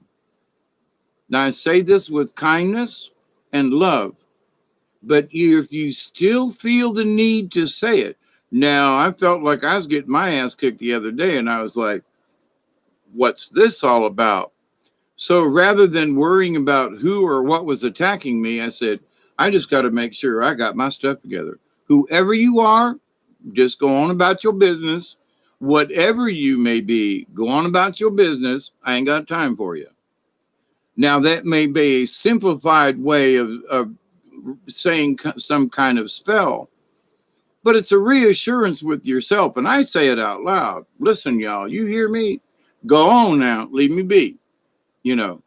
I'm not going to attack you, but if I got to fight, I'm a scrappy little son of a bitch. I'm a porcupine. So, and that truly is the Null family's crest, supposedly. So it's like, I'm a porcupine. So as long as you leave me alone, we're good. I don't care. You're a wolf. You're a coyote. You're a bear. You can be whatever you want to be. You stay in your spot. I'll stay in mine. Because who or what gives me the right to tell another entity to go? Now, if they're attacking me, yes. But if they're sitting over there minding their own business, and I'm sitting over here minding my own business, I have no right to tell them what to do. On the cosmic scale, I got no right to tell them what to do if they're minding their own business. Now, if they're attacking someone else, a loved one or something, we have that option to step in, like this video tonight. But in the whole of things, though, we got no right, but if they step out of line, then okay, we can intervene, depending. But if they're not, I see this ugly entity over there. What, did he do anything? Nobody was looking at me cross-eyed. Okay, but did they do anything? No, but I'm scared of shit. Okay, so you're scared. All right. So then what do? Then you just say, you man up and you stand tall and say, hi, how you doing over there? I'm Hawkeye Two Feathers. I respect your space. I hope you respect mine. And with all the craziness going on, that's what I end up with. So rather than, now I've had some strange energy being tossed at me, but at the same time, I used to be chased by entities, and there's a shitload of difference. I'm not being chased anymore. Can one come through and want to bother me once in a while? Yeah, I think we can all have that. And depending on where we live, we can have more of those entities want to screw with us. So, but in that, it doesn't matter. You don't have to call upon anything. Now, I call upon the universe. I call upon my guardian angel and I go, hey, I need some help here. Feels like somebody's trying to throw me some nasty stuff. Don't know who it is, don't care, but I need help and for protection. It's as simple as that. You know, well, I got to do a spell, got to light a candle. Not really. No. Ask. I can feel it. There's something going wrong. I need help here. To the universe, I need some help with this. Well, I'm going to call upon the spirits and okay.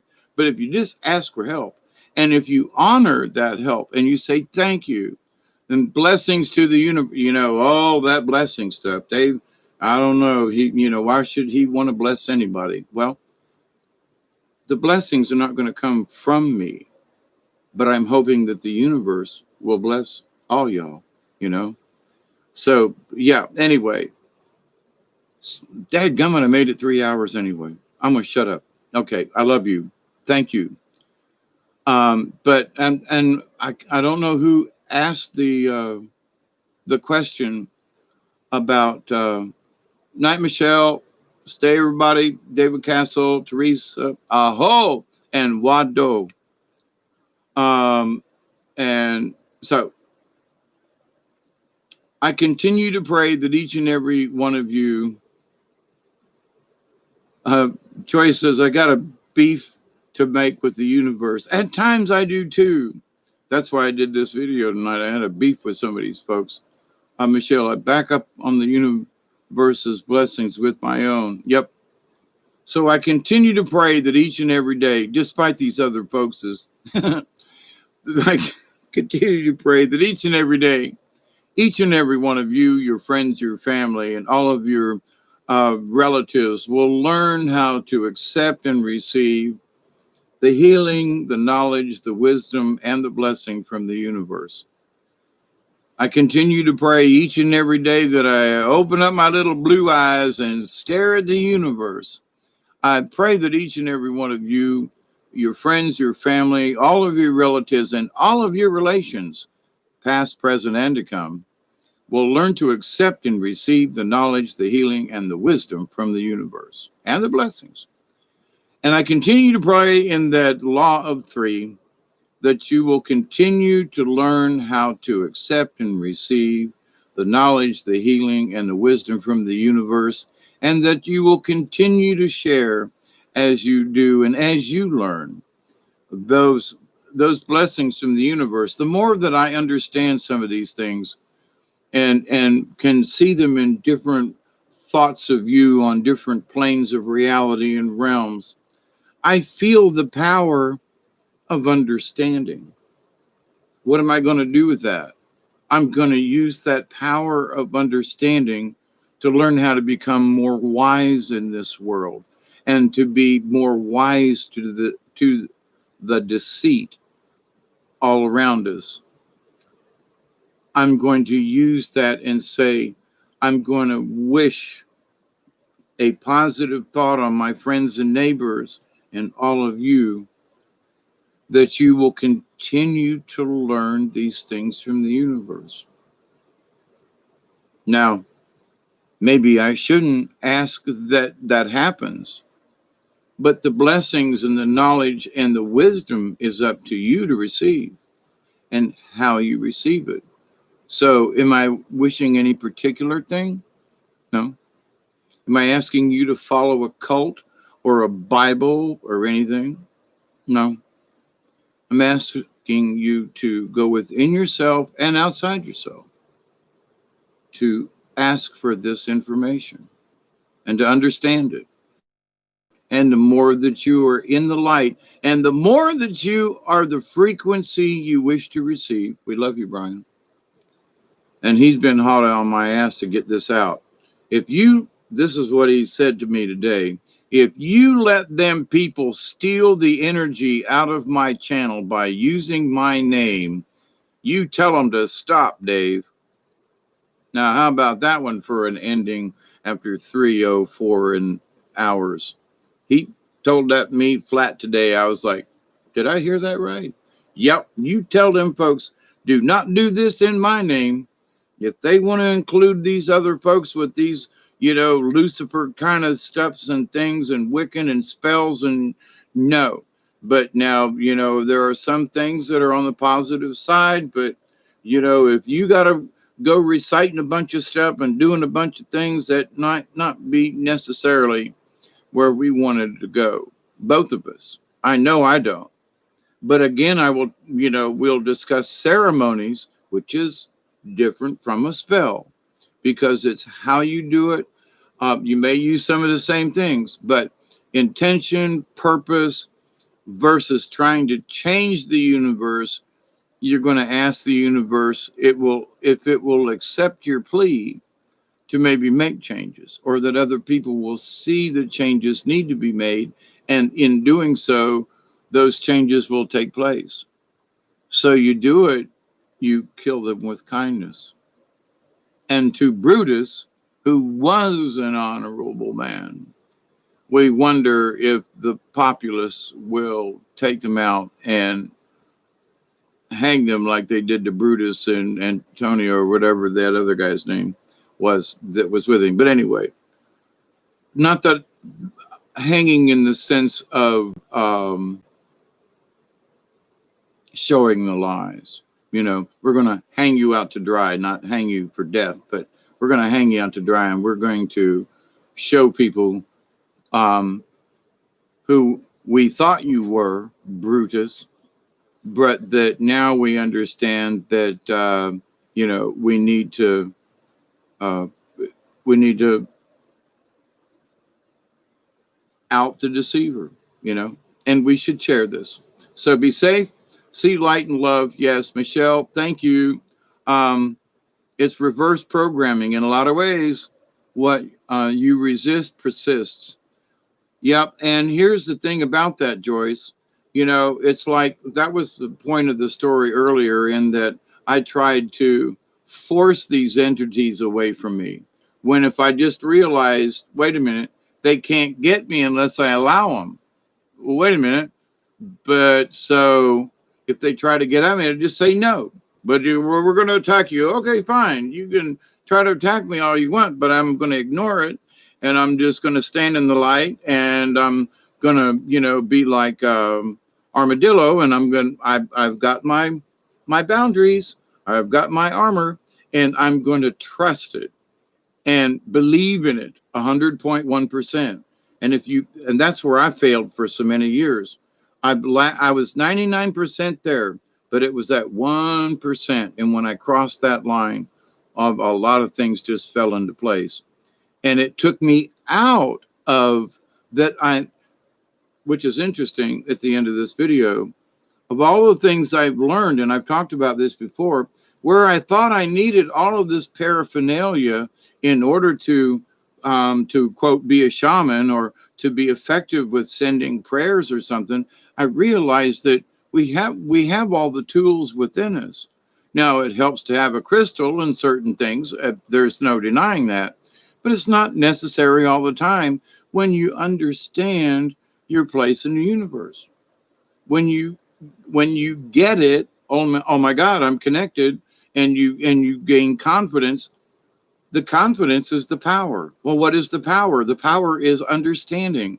The power is the knowledge. Well, what are you going to do with that power? You're going to learn more understanding, and you're going to learn more. But what are you going to do with the power? That's why some of these people that continue to talk about the power, what are you going to do with it? What do you want? And if you're leaning towards the dark side, then you want to influence someone.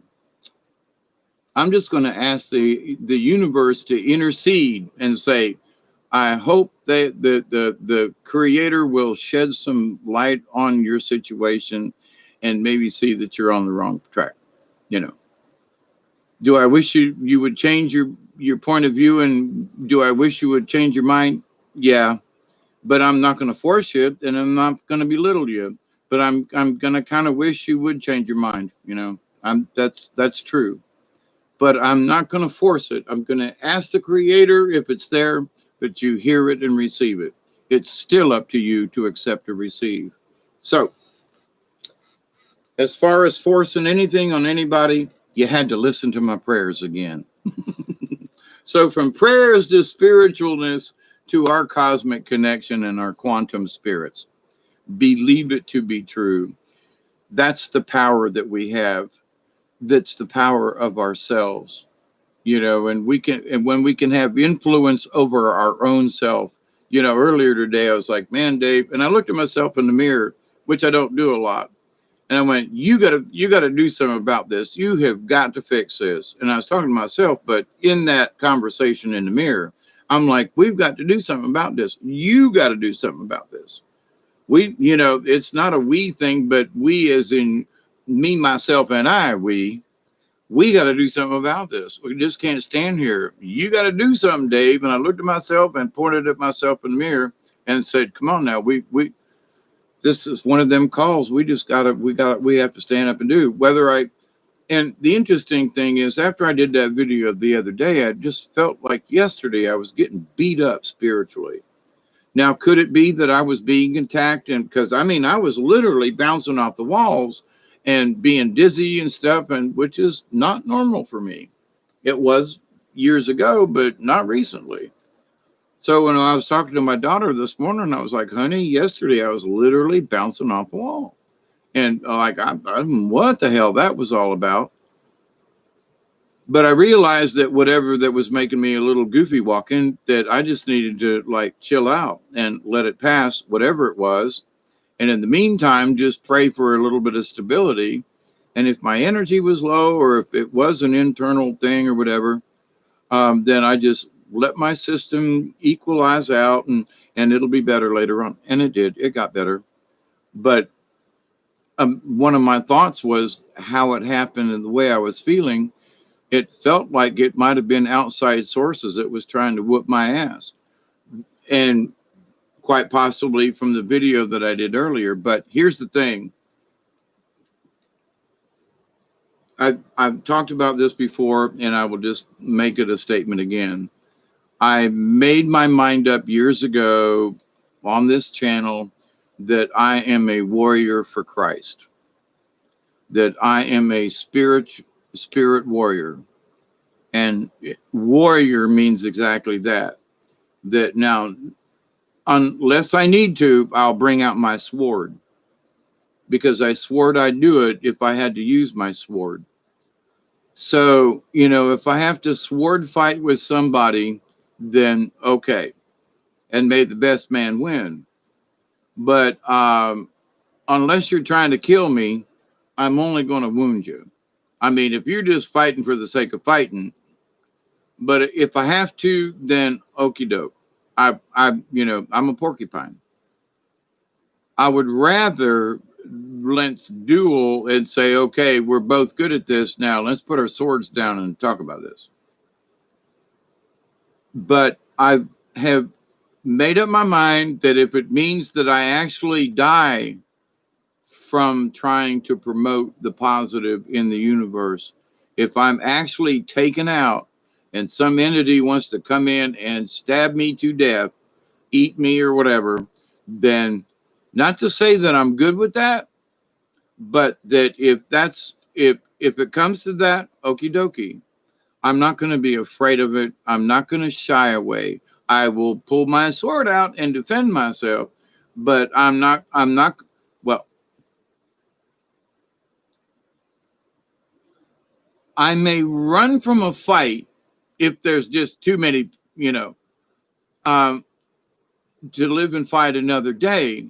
But that doesn't mean that I'm going to be a coward and just never fight again. No.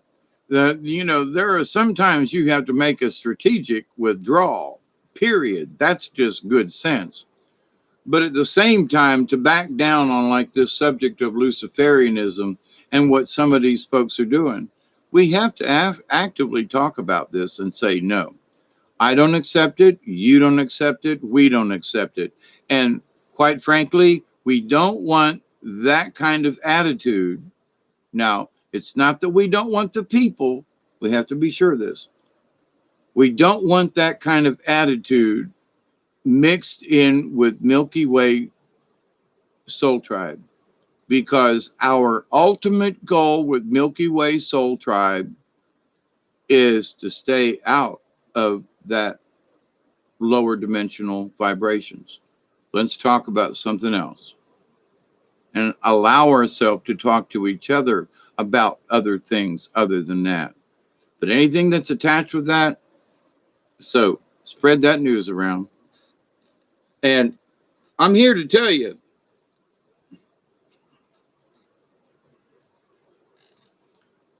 I'm sort of being hollered at in a kind way. You tell them that Dave's going to fight for this, and I will. I will fight about this if it comes to it, for the group or for an individual or whatever. Um, and am I the perfect word for Brian? But I absolutely feel confident that because of what we've already talked about, I am not telling a lie, and nor would I try to sway somebody else if I didn't know that that's how he actually felt. So, anyway, I love you all. Till next time. Tomorrow's Friday, or today's Friday, actually, right? So be safe, be kind, be sweet, and we're going to get together again, and we're going to say prayers, and we're going to piss some of these people off. But Teresa, thank you always. Michelle, Joyce, Delaney, if you're still around. Anybody else hanging out there in the background, we love you. Be safe. Cosmic hugs. And don't let these folks get you in a frap. Continue to believe in what you believe. There is good spiritualness out there. And these folks who want to think of other things, well, okie dokie. Be safe in who you are. Thank you, Sarah. Love you too. And thank you for subscribing 3 times in the last 2 days. That was just awesome.